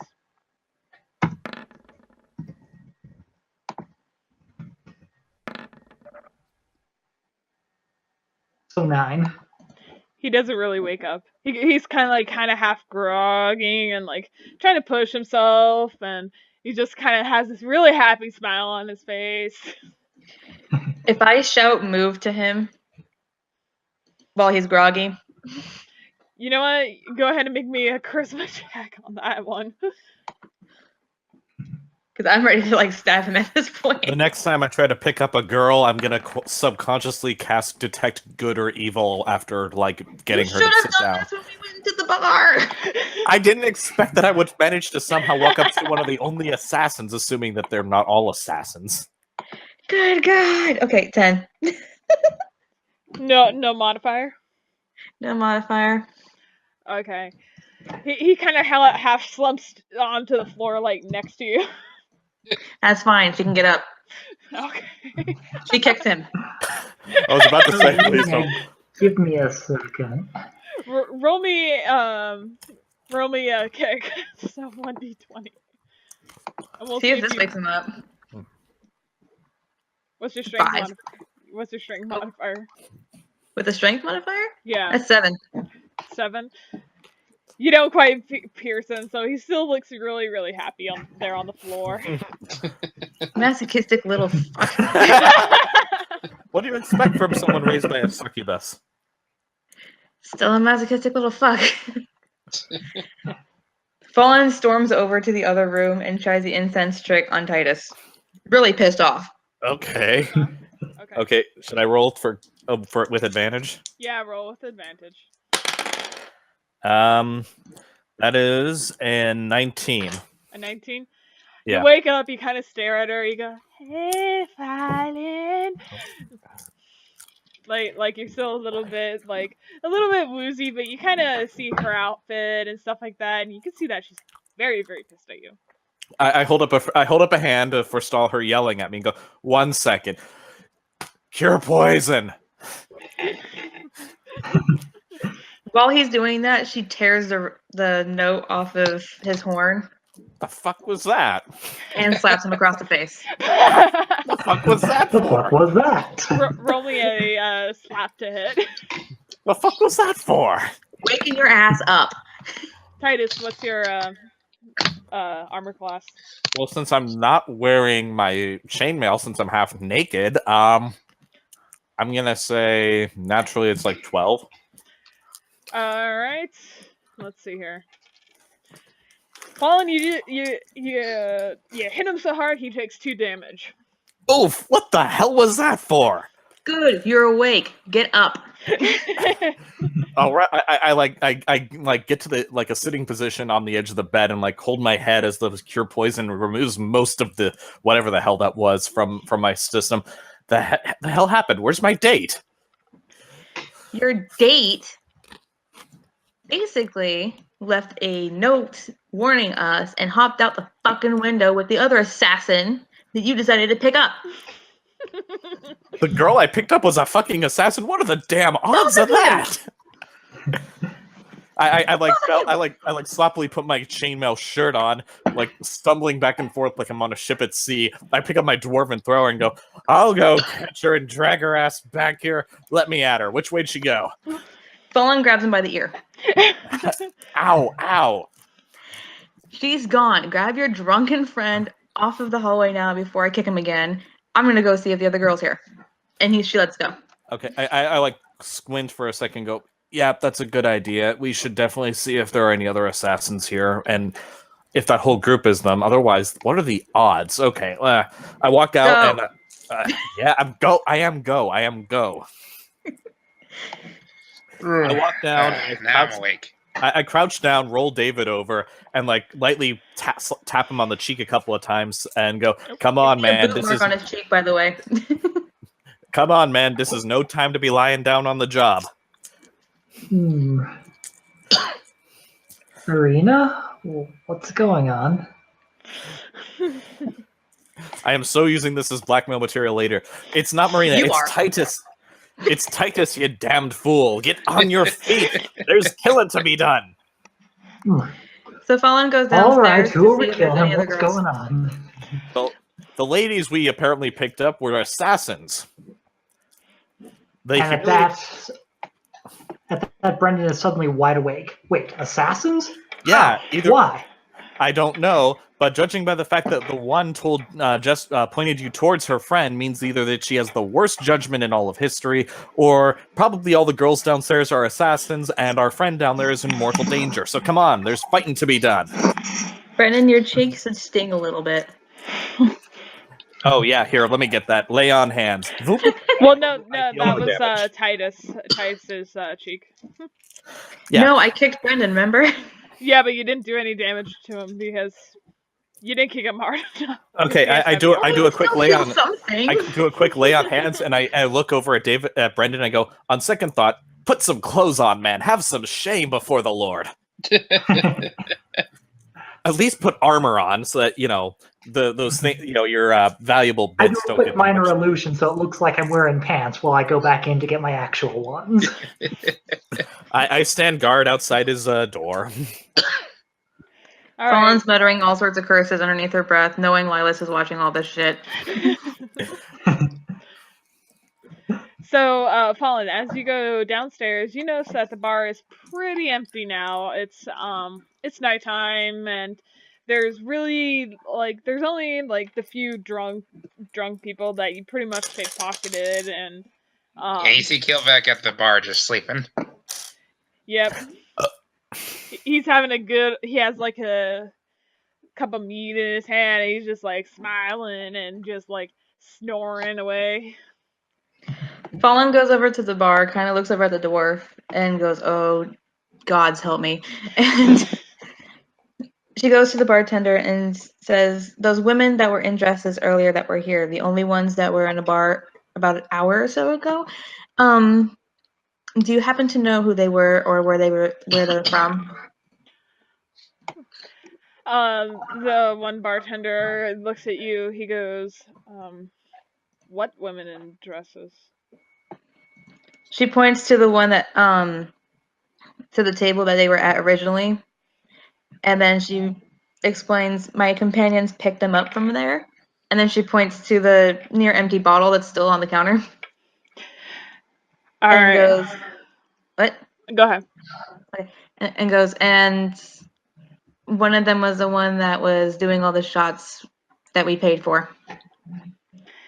The bartender kind of half shrugs and he goes, "Oh, they just came in with this lord that we'd never seen before. However, the lord quickly left as soon as the lady sat down, which was very odd. But not sure what went on there, but he just kind of left them and he paid for their drinks, so." Do you happen to know what the lord looked like or where it looked like he came from?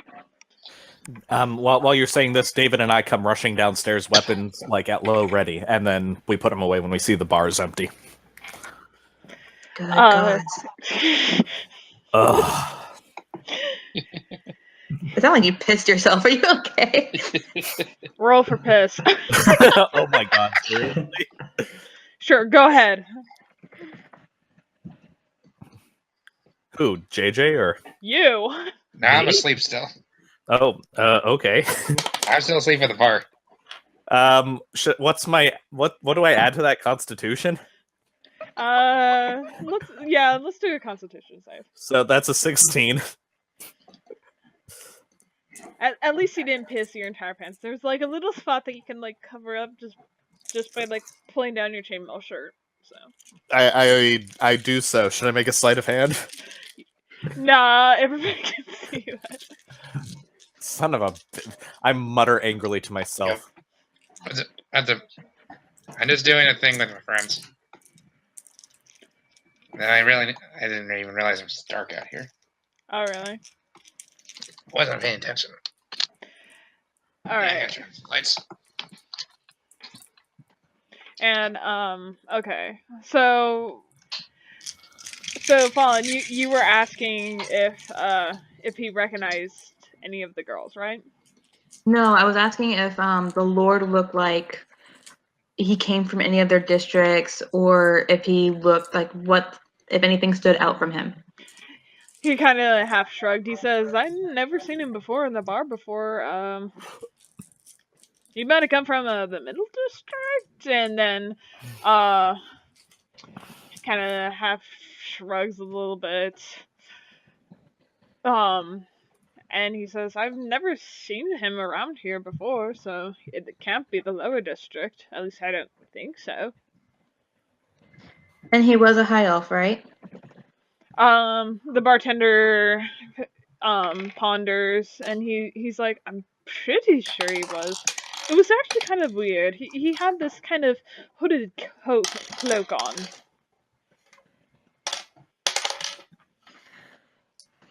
Do you happen to know if he said any words to the women or spoke? He knelt down. He leaned down and said some words to him. However, his back was turned to us, so we didn't really see much. And then he kind of patted the one on the shoulder and left. Do you happen to know what color the dress she was wearing? The one that was padded? He says, I think it was blue.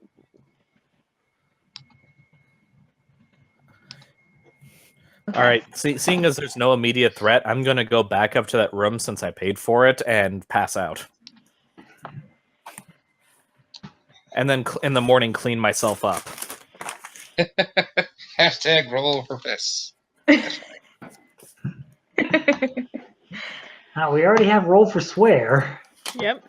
Yeah, swearing's like the trademark here in this D&D campaign. All right, Yep. okay. Why knock it if we it also works? should do roll hashtag roll for the drunk. Hashtag roll for your drunk. Alright, Because so let's be honest, all three of us got drunk and fell asleep. Fallen narrows I her was eyes real rolling quick well for that. Yes. and asks if the other bartenders would know or if they would have anything else to add. let's see here. They shake their heads. They say, nope, that's all we know. Hmm. Before Fallen leaves, she asks if any of them happen to have any male clothing for the middle or high district that she will be willing to pay for them. They said that they really don't get out of the bar that often because it is very kind of busy in the lower district. They said for you to check around, and I'll bring you guys to the map here in a second. Okay.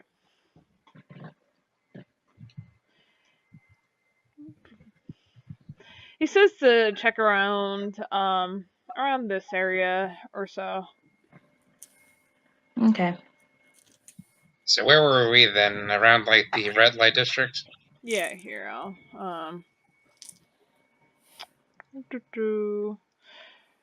This is a pretty map. thank you. I took it. I took it. I'm trying to find a little to show you guys where you are. There we go. Alright, so you guys came in right over here at the west gate. So you guys immediately went right here. If you can see that little party thing. Yeah, right here. I see. Okay. Yeah. And so now we had to go to this area to get that stuff. This over here. Yeah. Around that area-ish is where they assume is some clothing for men. Okay, let me do quick adding of how much gold I have right now. She had fun pickpocketing. I got a lot. I'm- Oh, question. Yes. You said I pickpocketed something and some shiny objects. What were the shiny objects? Probably 1 or 2 gems. Just a couple Okay, gems. I'll take it. They're worth about like 50 gold each. So I'm hungover, really kind of hacked off and just kind of muttering and walking by myself at the front of the party. I feel pretty good. Fallen is a little annoyed, but she takes heart because at least she was able to get, without counting the gems, 405 gold in total. The frack, geez. Wow, that's a night. Well, then. It sucks And a being dress. it sucks being lawful. And she has a dress, which is from the lawful person's deeds. I hear her mention, gleefully, chortle about this, and I just keep walking and have Moonlight follow at my heels. I'm looking for someplace quiet that I can go pray. Alright, so roll me a search. Alrighty. That is a 16.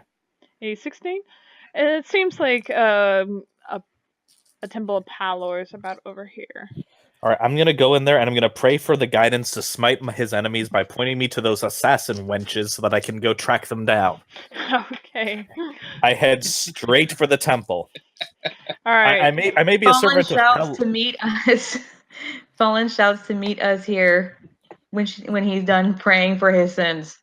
All right, so Titus is over there. I'll go Is with there Fallen. everybody else going with Fallen, or Might as well. okay? All right, so you guys all head over here. This is still the lower class district, so you find a shop, and it looks like it has some pretty good items in there. You all walk in, and there's a high elf that says, "Welcome, welcome. What can I help you with?"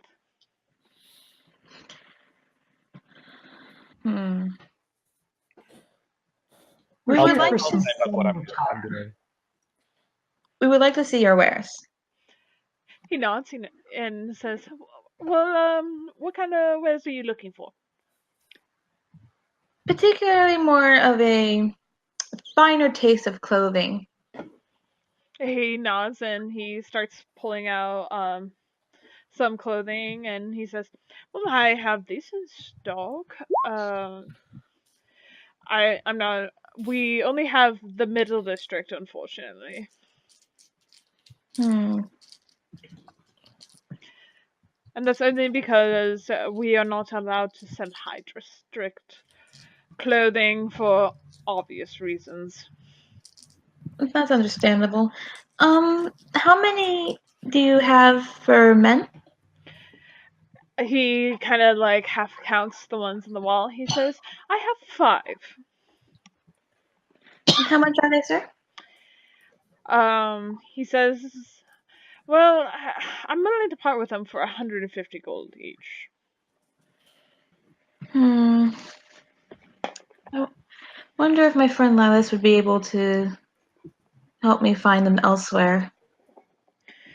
You can roll a persuasion check.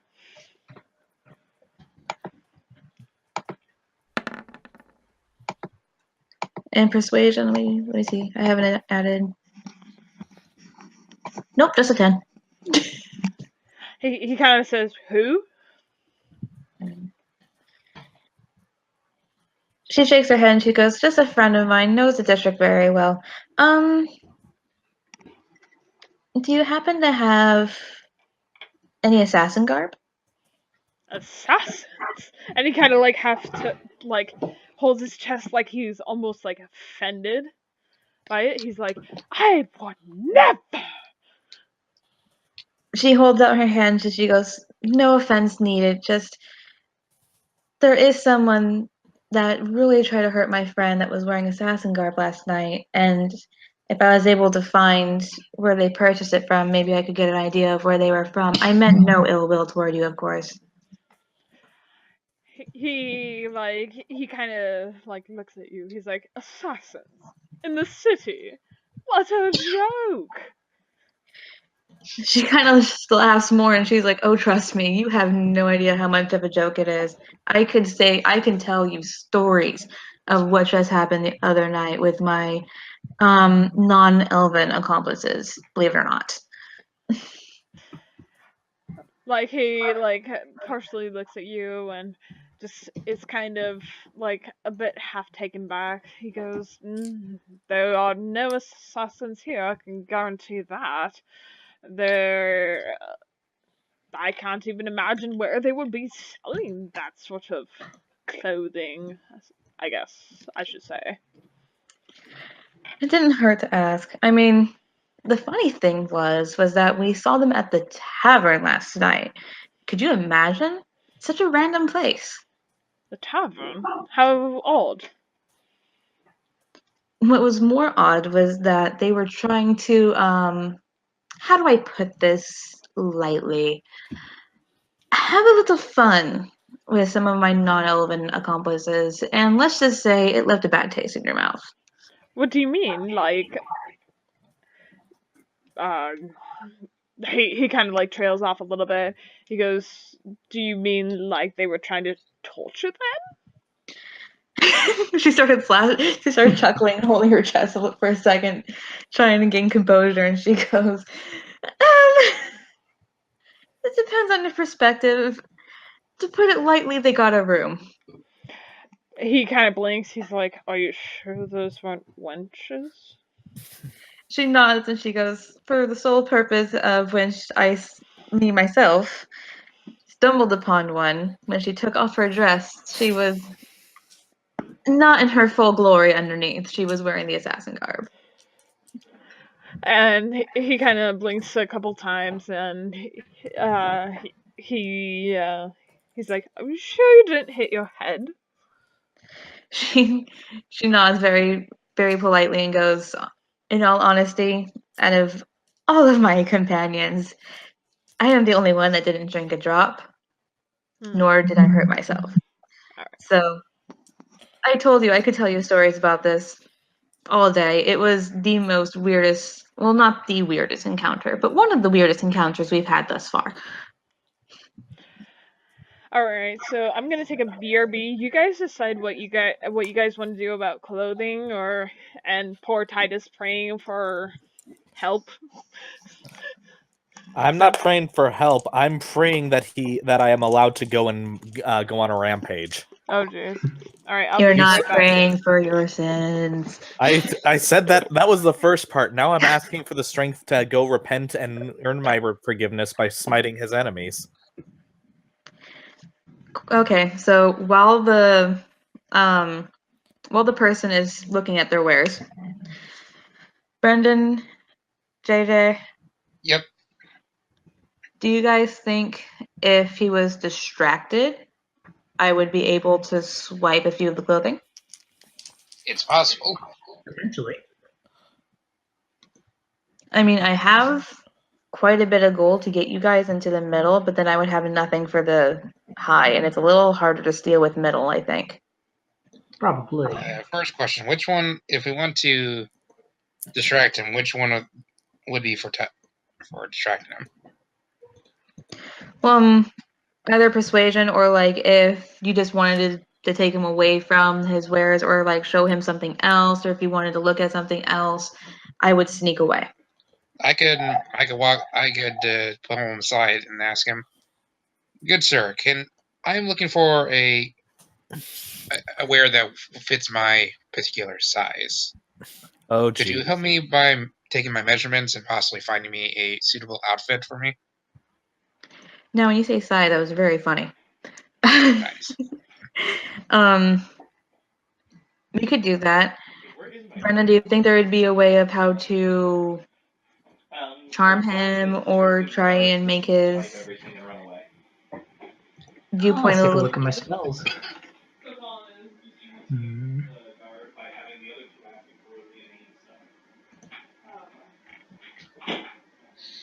Let's see.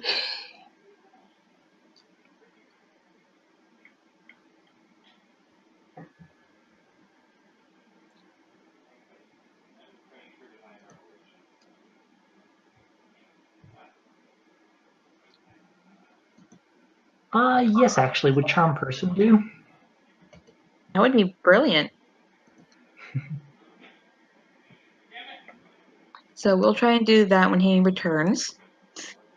Okay. So if we're able to get into the Middle Kingdom by doing this, I would be able to get all of us into the high city easily. Okay. Alright, so what do you guys want to do? We're going to charm person on the shopkeeper. Okay. I'm still praying for fire and fury. I was thinking just talking with him and just asking him for better help with my outfit or more particular size. Alright, so what's the Constitution save on that? Constitution. Let's see. For the charm. Mm-hmm. Because remember, it never gives us a DC. But it should be on wisdom, if that's what you're wondering. Well, I know on my character sheet for Lilas, it's I believe it's like for mine it's wisdom of 12, but then as she gets higher and higher level, it becomes harder and harder to get out of. So Mhm. Right now I have a I've wisdom of cast off my 15. charisma, so I'm currently 18. Wait. what? What? Let's see here. A commoner, an elven commoner. Let's see here. Their saving throw for. Let's see here. They've got a standard 10 across the board for anything. It doesn't show what their saving throws would be. Yeah, so it's probably just a throw. So judging by the Constitution save on the other charm person, this one was a 12. Mhm. I don't know if do I have to base it on your wisdom?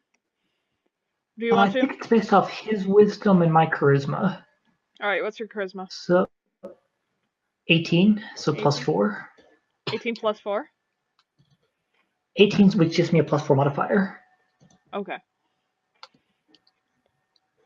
Okay. Because I just rolled a nat 19, so Yeah, no, that's not going to affect him then. he kind of like half looks at you, goes, "I've been charmed before. What are you planning?" And you kind of almost see him like from underneath his desk. He pulls out a really long sword. I'm still praying and chanting over and over again. Fallen raises her hands and goes, I'm not capable of charms. I'm not capable of any magic.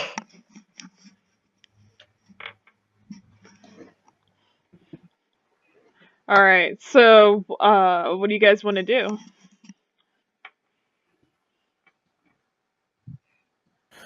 I want to know if Pelor answers my prayers at all, or if I'm just going to be stuck there praying all day. You're gonna be stuck there praying all day. I'm So- kidding. Well, then I'm going to stay there and pray all day and all night until I can annoy him into answering. Oh, jeez. Fallen narrows her eyes for a second and goes, You don't think by chance, from the assassin story I told you earlier, that whoever it was just tried to charm you? Wait, what? I'm now confused. He's blaming it on the assassins. Wait, say that one more time. I'm sorry, you broke up. I'm trying to blame it on the assassins, saying that because I told him about the assassins, they came and tried to charm him. Fallen roll charisma. Wait, what? We'll see if he buys it. He totally buys it. He kind of like looks around and goes, "Really? You don't think that they would come here?" He kind of like half lays his really, really long sword on the table, like gripping it very, very tightly, and just kind of like looking all over the place, like, what the heck is going on? Sir, if just from our experience, they don't fool around. I mean, it was just enough. If I didn't show up, I don't know what would happen to my companions.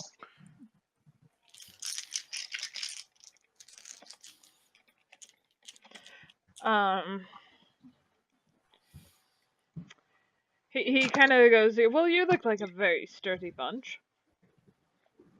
What was that? He goes, "You look like a very sturdy bunch."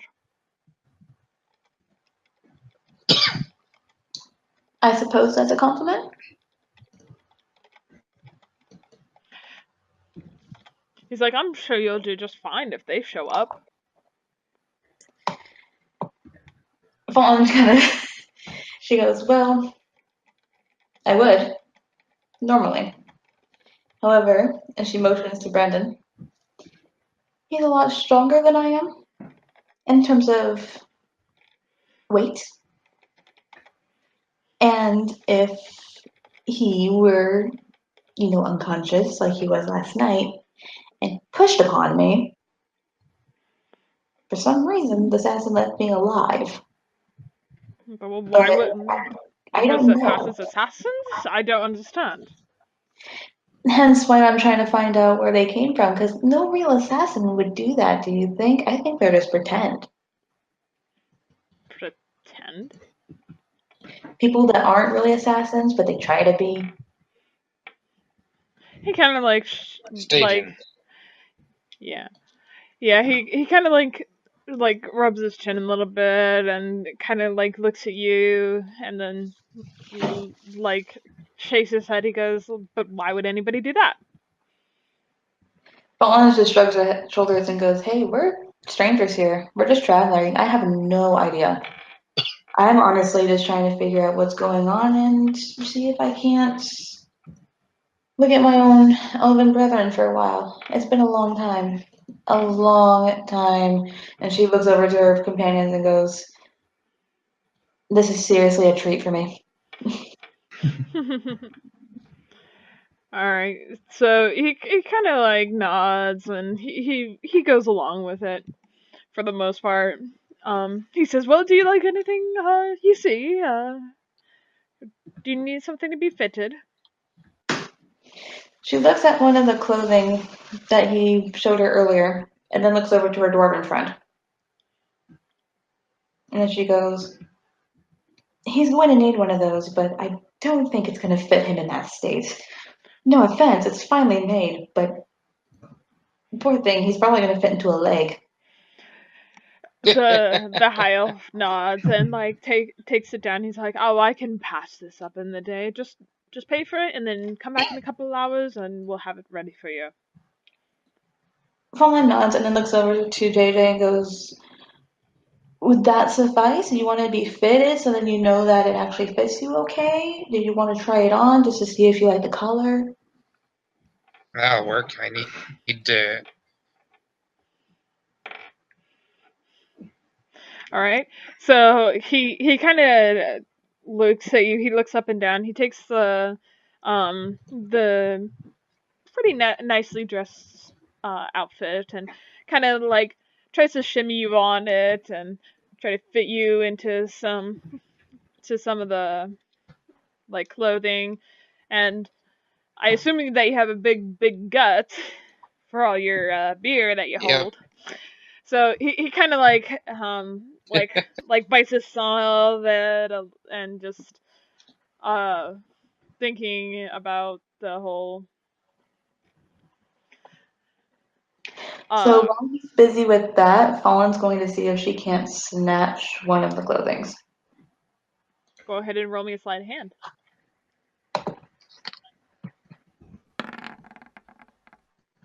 25. You steal it. Hey. You're able That to works.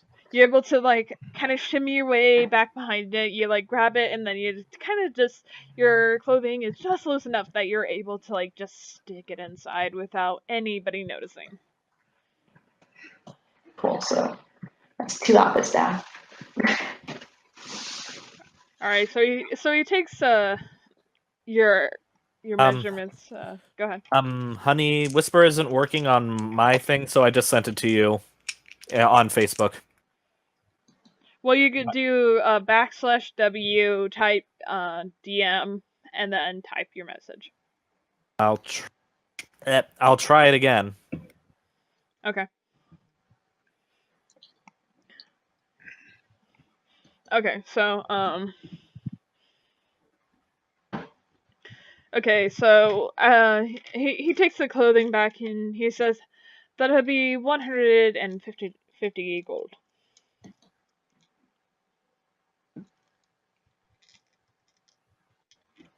Fallen? Oh, okay. I didn't realize I muted myself. Oh, okay. No, it's okay. She nods and hands over the gold. And then she looks at the clothing for a little bit and just kind of tilts her head and goes, "Are we able to get this in a different color?"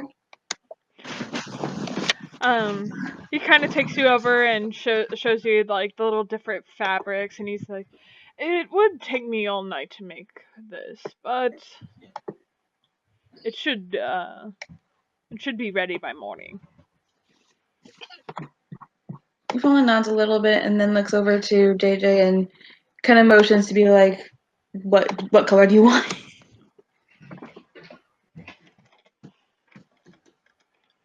Let's see. I'll take the crimson color, if you don't mind. The crimson color? Okay. He nods and he like go ahead. I'm just gonna say, just get something that goes with my silver skin. Well, that's Fallen's job, so Okay. Let's just say I stole a blue one. make him happy. All right, so he nods and he says, "I will have this ready by morning." Fallen goes over to him and gently places her hand on his arm and goes, "You have been a dear. You have honestly one of the best people I have ran into since I came in here. You have been a wonderful, wonderful person to talk to. Seriously, it's many thanks to you." And sorry, I'm typing up something to Titus here. That's okay.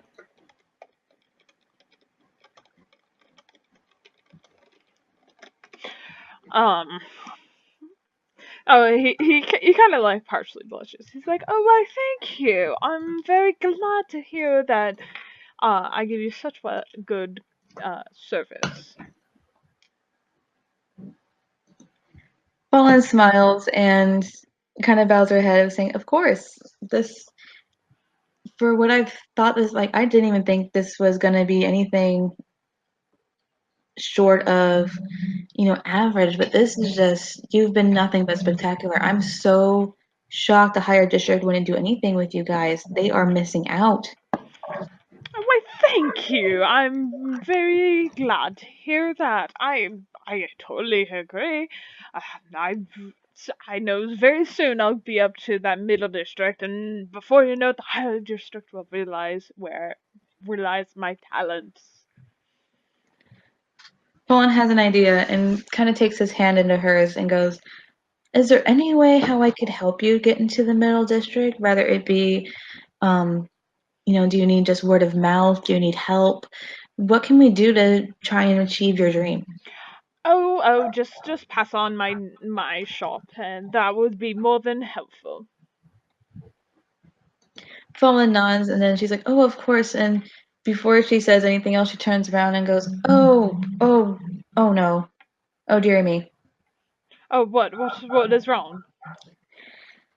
She kind of blushes a little bit and goes, "I may be a continual person for you.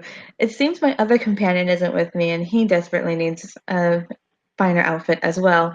But he's more of a, how do I put this? A robust kind of build. He would need to be fitted too, unfortunately. And oh, dearie, I don't want to waste your time." I'm sorry. Say that one more time. She just put, "Oh, dearie, I don't want to waste your time." Oh, no problem. Just bring him over here, and we'll fit him quite well. Fallen nods and she goes, "Oh, thank you so much." And then she looks over at JJ, who is he still wearing the clothes? JJ, roll for I thought they were clothes. being fitted and they were being worked on. Yeah. They after JJ tried them on, and they were kind of very flimsy and floppy on him. He took them off, and they're kind of like laying on the desk there, ready to be Altered. yes. That's I'm good. sorry. I'm Altered typing and up fitted. something else. Fallen kind of thinks for a moment and goes, "You know, if it would help you so much, maybe even see if it would be faster. We could stay here for a little while and you could use my dwarven friend and fit the outfit as he's wearing it. Maybe even then see how his more expanded attributes are covered." The Robert, stop tagging me and stuff on Facebook. I don't even know if you can hear me. Anyway. I can hear you. I'm just being quiet. I'm praying.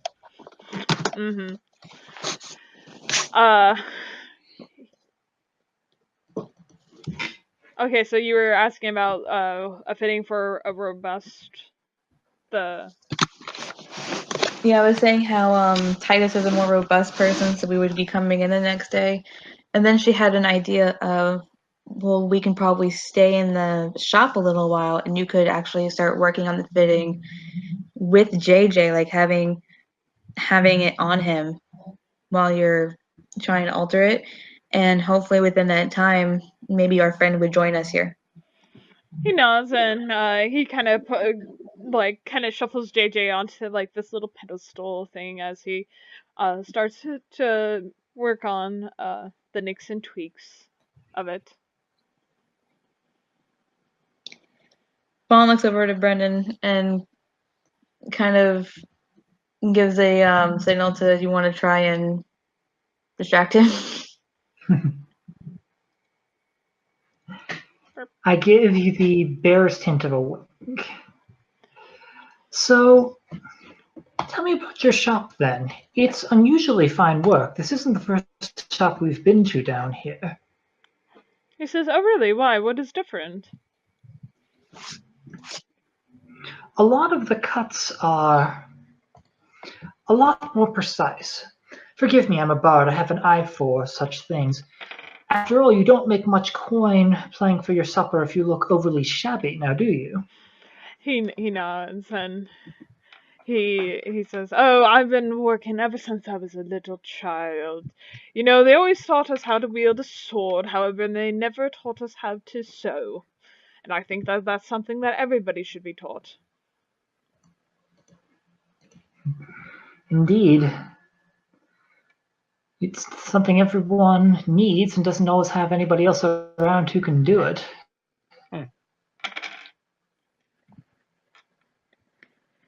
So, would Fallen have enough, I guess, appearance to try and steal another thing of clothing without looking like she's stuffing things down her shirt? You can go ahead and roll me another sleight of hand.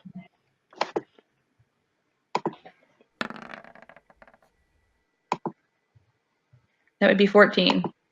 That's 14. Mhm. You're able to steal the pants.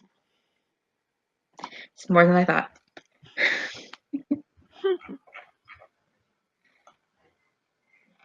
I mean, if you keep having Brendan distract him, then you can try to steal another one if you want.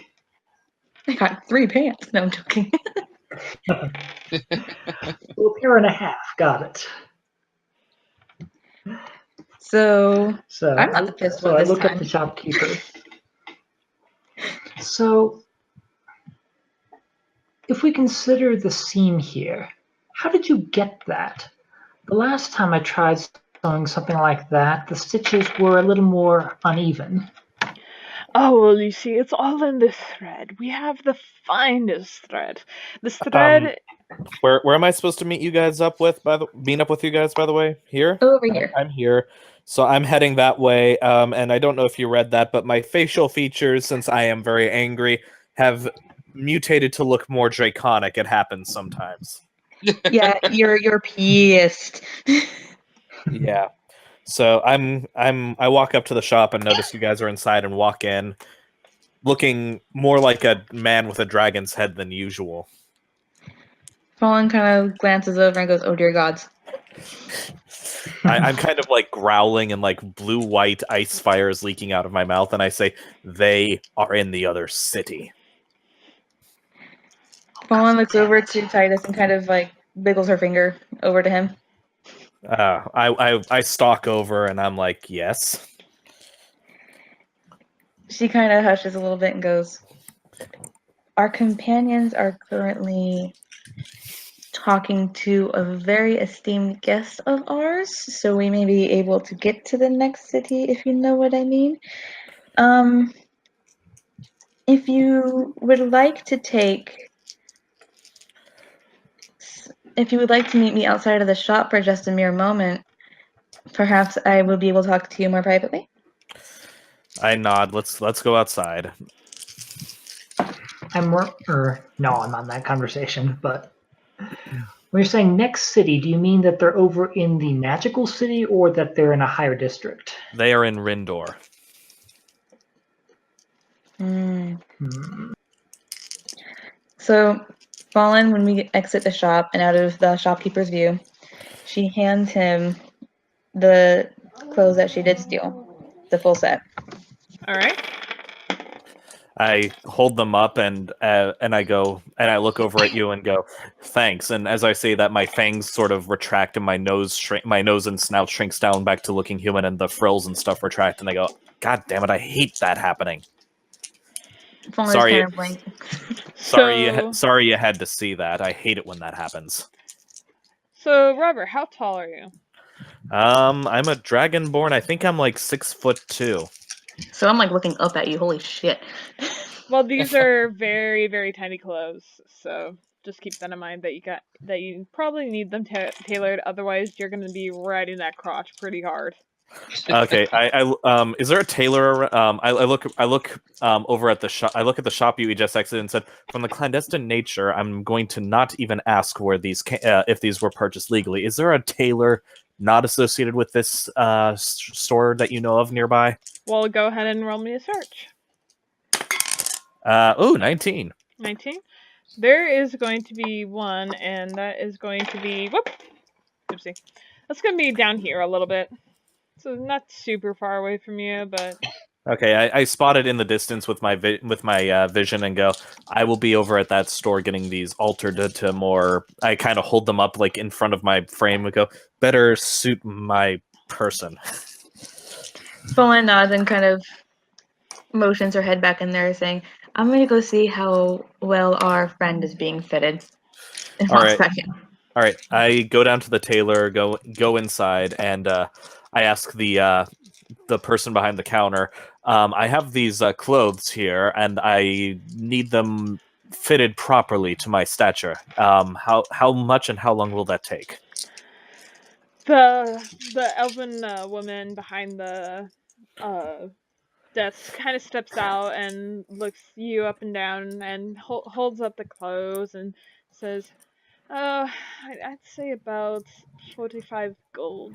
We need a lot of extra material to fit this properly. I do not nearly have that much money. I don't say that out loud to her. I like ponder and say, I tell her, I unfortunately have spent most of my current reserves on this. However, I'm willing to put myself at your service for a day or so. Do you have any healing that needs done? Perhaps a sick family member or anything that needs doing? She shakes her head. So Shoot. Fallen is checking up on Brendan and her dwarven friend, making sure that, they're not being lost in fabric. Well, JJ's pretty much covered in fabric, has like the tape measure like wrapped around him in all sorts of different places. There's a whole I bunch can't of pins breathe. in him. Yeah. God breathe. And Titus, question for you. What happened to the 50 gold I gave you for killing the monster? 50? I thought you said 15.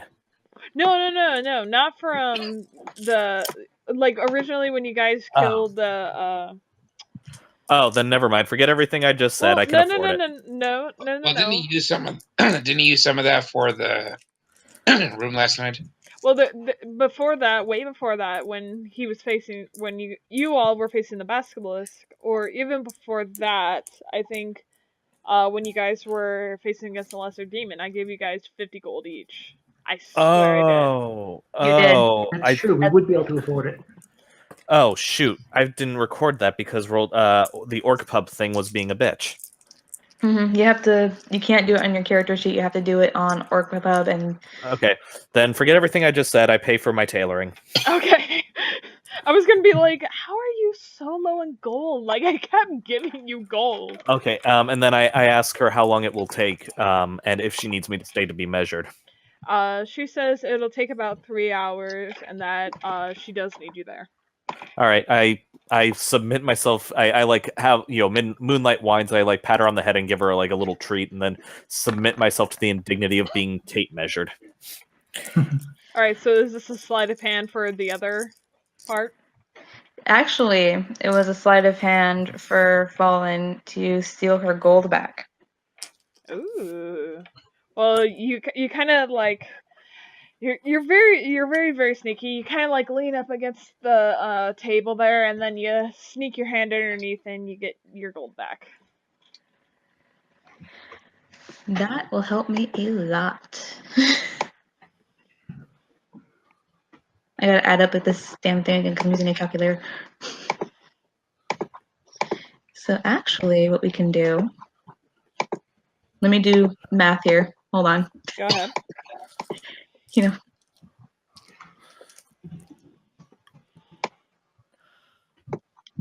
And do that.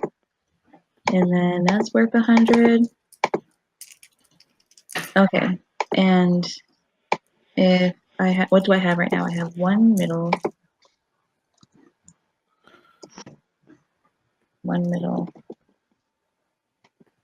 and one high.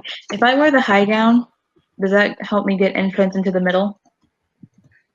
Yes, it'll give you entrance into the middle and high ground. So Cool. So yeah, that'll work perfect. Awesome. I have with the jewels and with Lilas, she said it would be 100 apiece, 300, 400. I'll have enough. Cool. Did basic math. it's okay. So Fallen joins them. Kind of looks over at Brendan. All right. And starts listening into what he's saying. And goes, a bard with just as excellent taste as you should have just as excellent taste in fashion. May we get him a suit as well?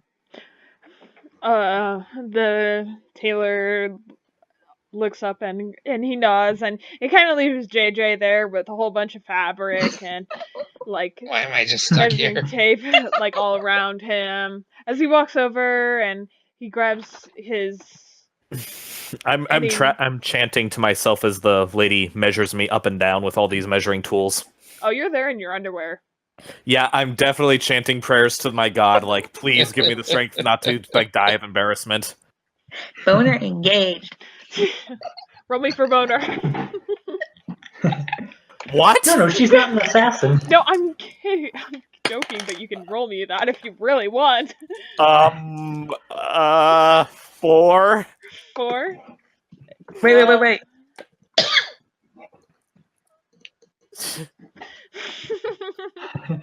Oh my god! I blush deep purple because of my silver coloration, and I go, I am so sorry, ma'am. And I just like don't look her in the eye for like, I'm just like, I just like kind of like put my hand over my eyes. She's very content and she kind of like pats it down. Need the measurements on that too. I'm not adding that to my character sheet. Oh my god. JJ, I just found a picture of what you would look like right now. What's that? Hold on, I'm gonna save it and then send it to you on the Facebook. Okay. Oh boy. Okay, so That was hilarious. okay, so after Titus dies of embarrassment and JJ being smothered by clothing, Brendan, now you're kind of being fitted a little bit in this other outfit. All right. So we And Fallen's just go ahead. Fallen's playing the part right now and saying that if you're gonna hang. Okay, so you're being like fitted and you're being asked like, what color do you like? And oh, what would best suit you? And Some scarlet and sky blue, I think. He nods If as you- he goes and tries to like he holds out fabric and after fabric of blues for you to choose from.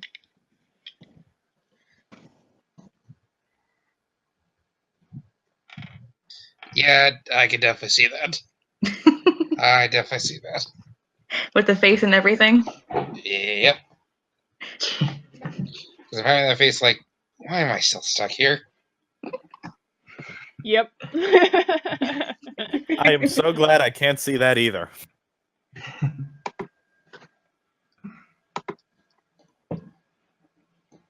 All right. So after you choose a fabric, Brendan, he starts kind of like suiting you too. He like pushes he kind of like pushes you next to JJ as then he says like, oh, that will be 150 gold. Fallen nods and gives him 150 gold from a different pocket. All right. So and he nods his thanks, and he goes back to work on Brendan and JJ. Which I'm sorry, JJ, I don't remember your character. No, you're fine. You gotta message me Something later with- and I'll it's like- remember it. Fast or something like that. Like Califax? Kilovac. Kilovac, okay. Back. Kilovac. Hold on. Okay. Yes. I'll write that down so I Hold remember. on. I got a better idea. Tell me how to spell that. There we go. Yay! Okay. That helps me out a lot. Oh, Thank okay. you. Mhm.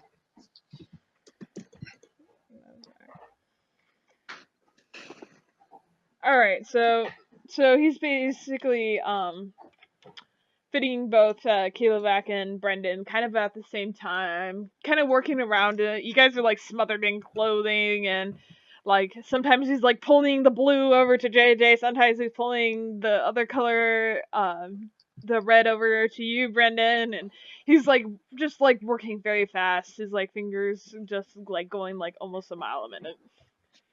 And Fallen is constantly showering him with praises. He very much appreciates them. Okay, so Titus, as you're getting like fitted, do you want to roll me another boner check? I'm still chanting prayers to Pelor. No, it's okay. I don't I'm think that gets joking. rid of it. I don't think that gets rid of it. 14. All right, so you keep calm. You're kind of like, ooh, look at the ceiling, look at the ceiling, look at the ceiling, look at the ceiling, Pelor. Eyes on the blasting ceiling down. and nothing else. All right, so Unless I want to try to seduce the shopkeeper. I mean, are we alone in there? yes. Do Maybe you know after what she's happened done last time measuring. you seduced? Well, maybe after we're done getting me measured and this getting fitted. All right. Could you Hopefully this imagine one- like you try doing this and then you like get seduced and so you have an outfit that's already made except for that hole where your thing was. So you just show up to Ladies! I just walk into the middle ring. Ladies! Oh, jeez. Oh, jeez. All right, so it's been a good 4 or 5 hours, and you are all done. You're all nice and fitted to the outfits. Bolin asks one last favor of the shopkeeper if there was a room or somewhere where she can change into her dress. He nods and he takes you to this. It's in like the back of the shop a little bit, where it's just a little place to change. It has a little drape over it, so you can quickly change. Bolin says very much thanks. I really appreciate all you've done. He nods and he smiles and says, "Oh, you're quite welcome. Thank you so much." So then she changes into her into the purple dress. All right. And she's looking in the mirror going, oh, good God. All right. So, Titus, you're done now. So, what would you like to do? I thank her. I like take the clothes and wrap. I put my original outfit back on. Take the clothes, wrap it up, and I like look into her eyes to judge if she's like interested or not. She looks more like just kind of like smiling like a shopkeeper would. All right, I kind of just like sigh and go, "Thank you very much for your service. Have a good day." I literally rolled a 10 on that, so she's neither dis. I'm too embarrassed and too angry about last night to really make an effort. Last time I seduced it got me in trouble, damn it. Okay, no, it's not. It's not just that. It's that I was humiliated like that. So that is one of the reasons why I want to go to that city and burn it to the ground now. Oh my God. Do you guys know of a comedian called John Mulaney? No. I don't think so. Oh my God, he's hilarious. Like, Catholic person and everything. He says, like, at first he never imagined how he could kill, like, why somebody would kill another human being. And then he was cheated on one time and he goes, okay, now I see. He's like, I totally wouldn't do it, but I can totally see it. Anybody that has met my parents and seen my dick needs to die. Oh boy. Okay then. Anyways, I'm ready. I head back up. I carefully hide the clothes in my pack so that the guy doesn't see them, and go up to the shop where you guys are. Fawn exits the dressing room, putting her original outfit where they should be in her pouch that's underneath her dress. And she walks out to see how her other comrades are doing. Well, as he kind of stitches one last like stitch and then pulls it, cuts it, and says, "Well, it looks like my job is done here. Is there anything else I can help you with?" She ponders for a moment and then looks over to the other two and then just kind of shrugs, saying, is there anything you guys need? Anything else that you think we would want? I think we're fairly well set. I'll change before we get there, but I don't want him to see me walking around in a stolen outfit. Kilo back. JJ. Not again. Kill back with a fast axe and bottomless beer. All right. Is he okay? I don't know.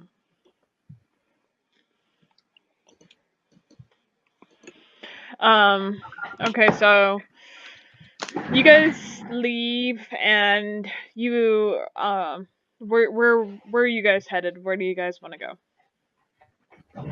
I'm gonna find someplace I can duck into and change into my fancy outfit.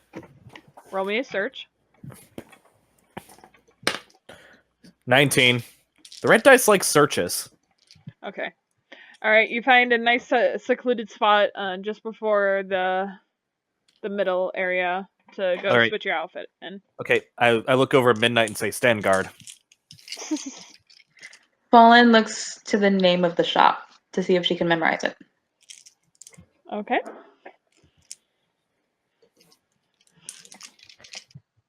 All right. What's the name of where we were at? The name is going to be... Okay, hold on. I have a list for this for a reason. I don't know why I don't use it more. It's gonna be Holomon's suits and wares. How do you Holloman spell the suits first and name? wares. It's gonna be here. I'll type it. That almost sounds like the French for hands up.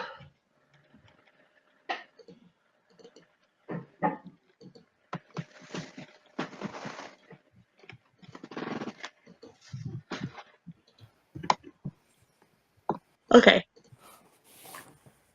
Holloman. Okay. Got that noted. Okay.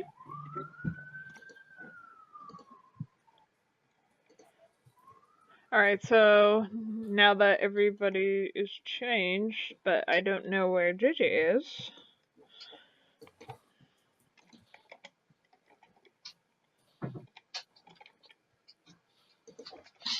Meanwhile, I'm still trying to keep my temper under control because my draconic pride has been insulted and my blood sings for vengeance. Again. What? Again. This is like the most serious blow to my ego, though. I start muttering bardic chants of rage under my breath. Wait. Muttering what? Bardic chants of rage, I'm like songs of vengeance. I'm muttering an old Pelor and Saint Cuthbert combined marching hymn that's that's now used when Pelor agents need to go to war. And yes, it sounds like the Ultramarines chant. Oh boy. Of course it does. Fallen's in a fairly good mood except for the dress he's wearing. I'm still trying to keep my face from bugging out and going back to dragon mode. I'm good. I was just busy.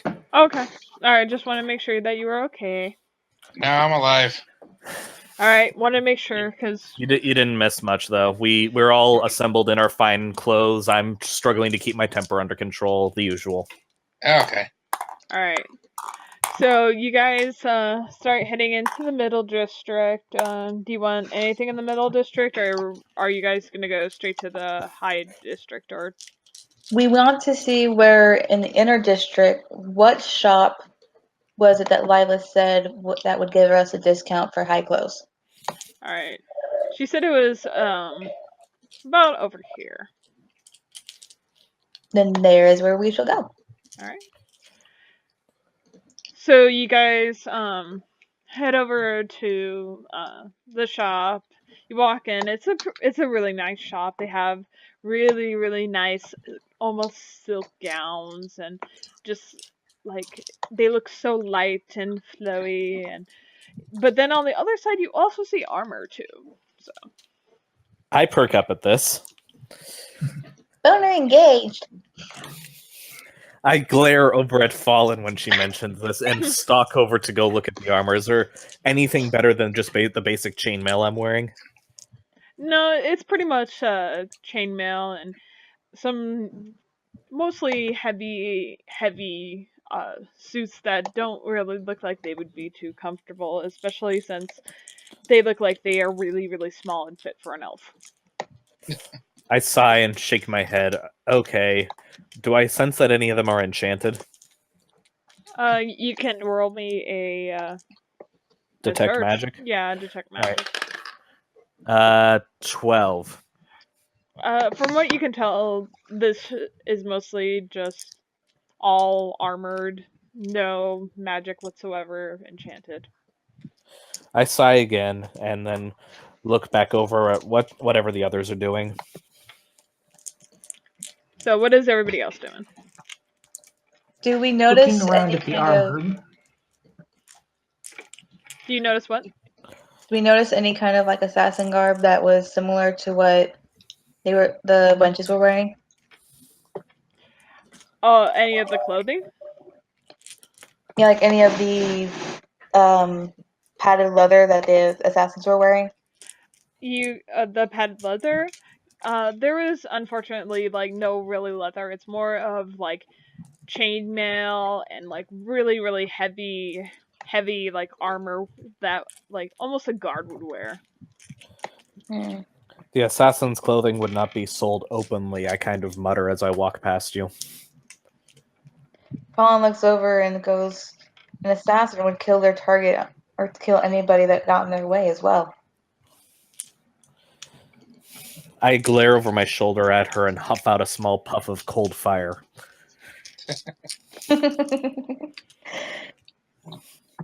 Let us get our clothing for the upper level and be done. I am tiring quickly of this accursed city.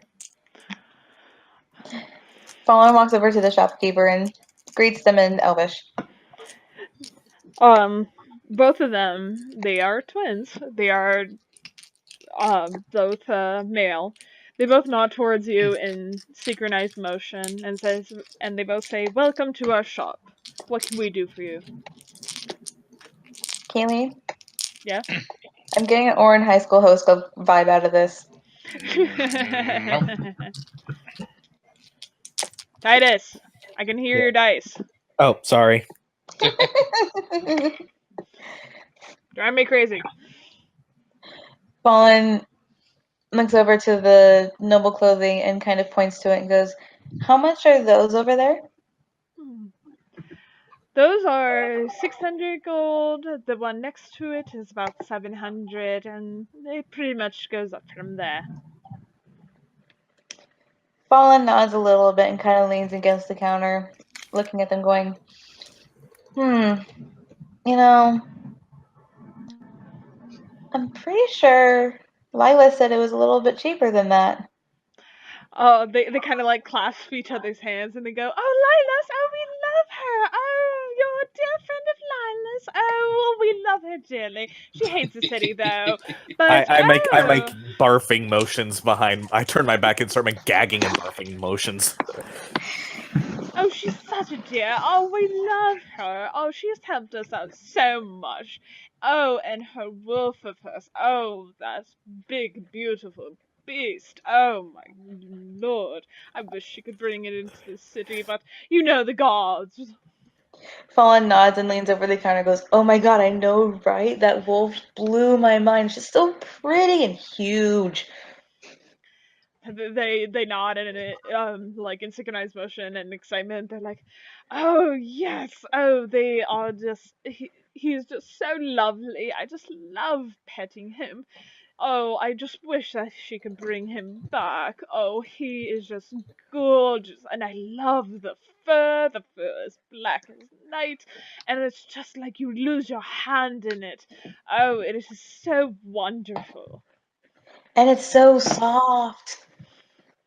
They nod and like all like giddy and excited, and they're just like, "Oh yes, oh she is a doll. Oh, she has helped us out. Let me tell you, there was this person who was stealing from us a while back, and you know what she did? She found it out. I can't believe it. She found it out by a plant of all things." Fallen chuckles, kind of Plant? thinking the light list for a second, and goes, "Honestly, knowing her, I'm not that surprised. She can do extraordinary things."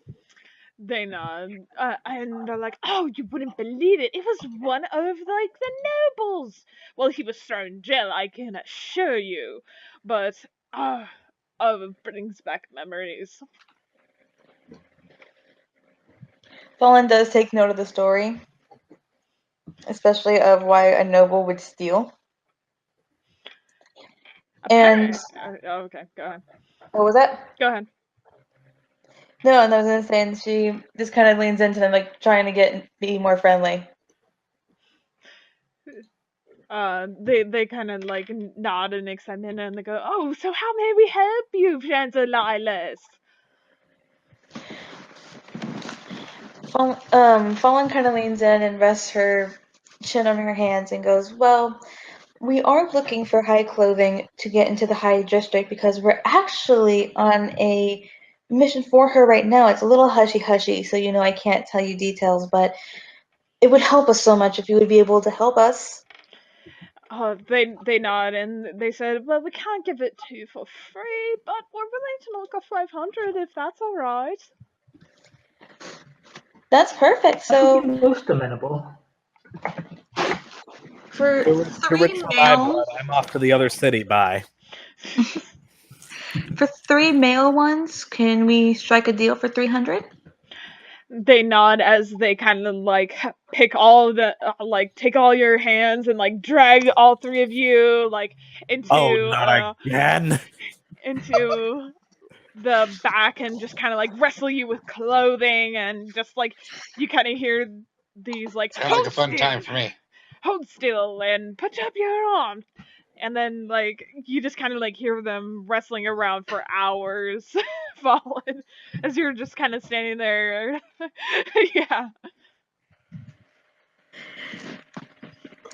That's the face she kind of has while this is going on.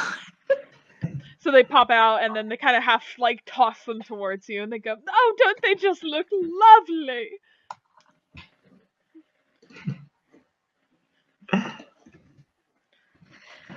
Fallen Brendan looks is to doing a each of them. diplomacy technically from rolling his eyes.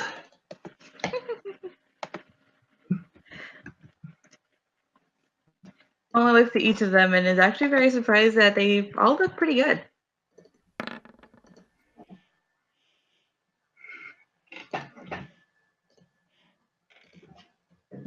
Are we rolling to not let our frustration be shown? Because I'm gonna have to take disadvantage on that. Go ahead. So what's the roll for? 13. To see if we can like keep our calm and cool while this is happening. I guess at least for me. All right, and which one is it for? 1d20, 20. and then that's gonna be a Constitution save. 14 then. 14. You're kind of showing a little bit angry, and they're kind of like, "Oh, what's wrong? Do you not like it? It's very suiting." I've got for you." 13 then. It's I kind of huff and like take a very deep breath and I say, "It is beautiful. It's just I have a lot on my mind. Nothing to do with either of you, so you may relax. It is just I have things I very much wish to be doing right now as I imagine burning the Assassin's Guild to the ground and planting my warhammer between some faces." Fallen motions over to Titus and goes, "As you can see, this is kind of why we needed clothing." So they're like, "Oh, are you happy with it? Everything fits okay?" It is most agreeable.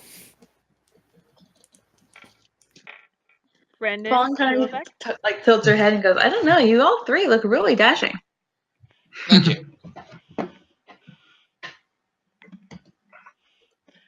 Okay, so they're like, "Well, we're done here. There'll be 300 gold, please."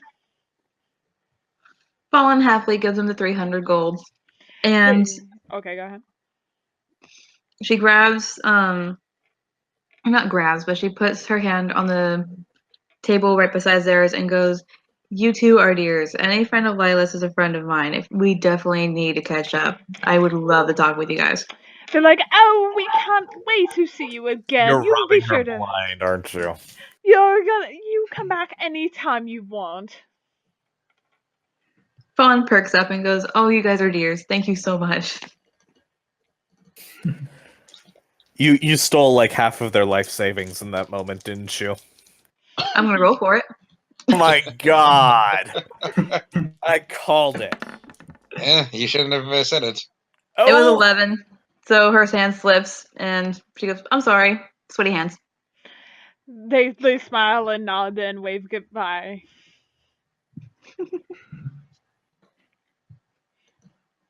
So All Fawn's right. basically skipping out at this point. Like she's skipping.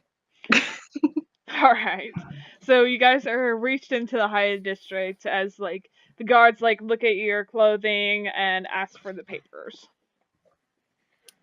I'm still wearing my chainmail under this, by the way. That was my condition when they were tailoring me, that it would fit over my chainmail. All right. I still want to find these guys. Fawn raises her finger for a moment and makes sure that she is able to get into her right side pocket without showing off any naughty bits. And Big sleight of pulls out hand the check. appropriate papers. Are you serious? Okay, the pouch is on her leg. She's wearing a dress. What's gonna happen if she tries to go for her pouch? It's gonna be a naughty check. That's what it's gonna be. A naughty check? I'm I'm gonna flash the cards. Yes, exactly. Let's well, find that's out. one way to get into the upper district, I guess. I cover up. Oh. Yep, you're fine. They see nothing. Oh boy. I'm having fun this time. So you're able to get to the upper district very easily, and as where do you guys want to go in the upper district? Do you want to go to the castle? It's almost nighttime now. I'm thinking it is almost nighttime. I think I want to find a place to sleep for the night, even though my dragon blood is demanding find the Lord, find the girls that look familiar, and force them to tell you what's going on before you send them to the arms of your god. Fallen kind of glances over at Titus and goes, a tired warrior is just as effective as a rested jester. I glare, but I like huff another little spurt of fire out and go, right, let's go find a place to rest. And she kind of leans forward on him on the word rest, hoping that he only means rest. I like open one eye to look at you and say, trust me, that is furthest from my mind at the moment. Fallen glances back at the other two. All y'all need to understand, his pride has been deeply hurt in front of those who are not his friends, so his dragon blood has been insulted, and he really, really wants to give in to his primal urges, find them, and tear them apart. Alright, so roll me a search to find a inn there. I don't see shit. 17. 17? I see nothing. 18, then... Which one was it? Constitution? Wisdom for Spot, I think. Oh, then it's 20. Woo! Me and Brennan are talking shit. So, Kilo Vex sees it first, and kind of like ushers all you guys toward an inn, and the person behind the desk has her hands folded all nice and pretty and perfect, and says, "Oh, how many rooms would we like tonight?" Before answering, Fallen goes, how much is it a room? 5 gold. How many does a 5 gold room hold? She kind of gestures towards the rooms in the back. She goes, "Well, if you don't mind sleeping on the floor, it can hold almost as much as 7." Fallen looks to the others and goes, I don't sleep on a bed. That'll be fine. I'm just gonna curl up with Moonlight and like simmer. One will do, I think. As long as I have some room, I'll be fine. Then that would be 5 gold. I put one on the table and look at you, the others. I put down a couple. Fallen puts down the rest. Okay.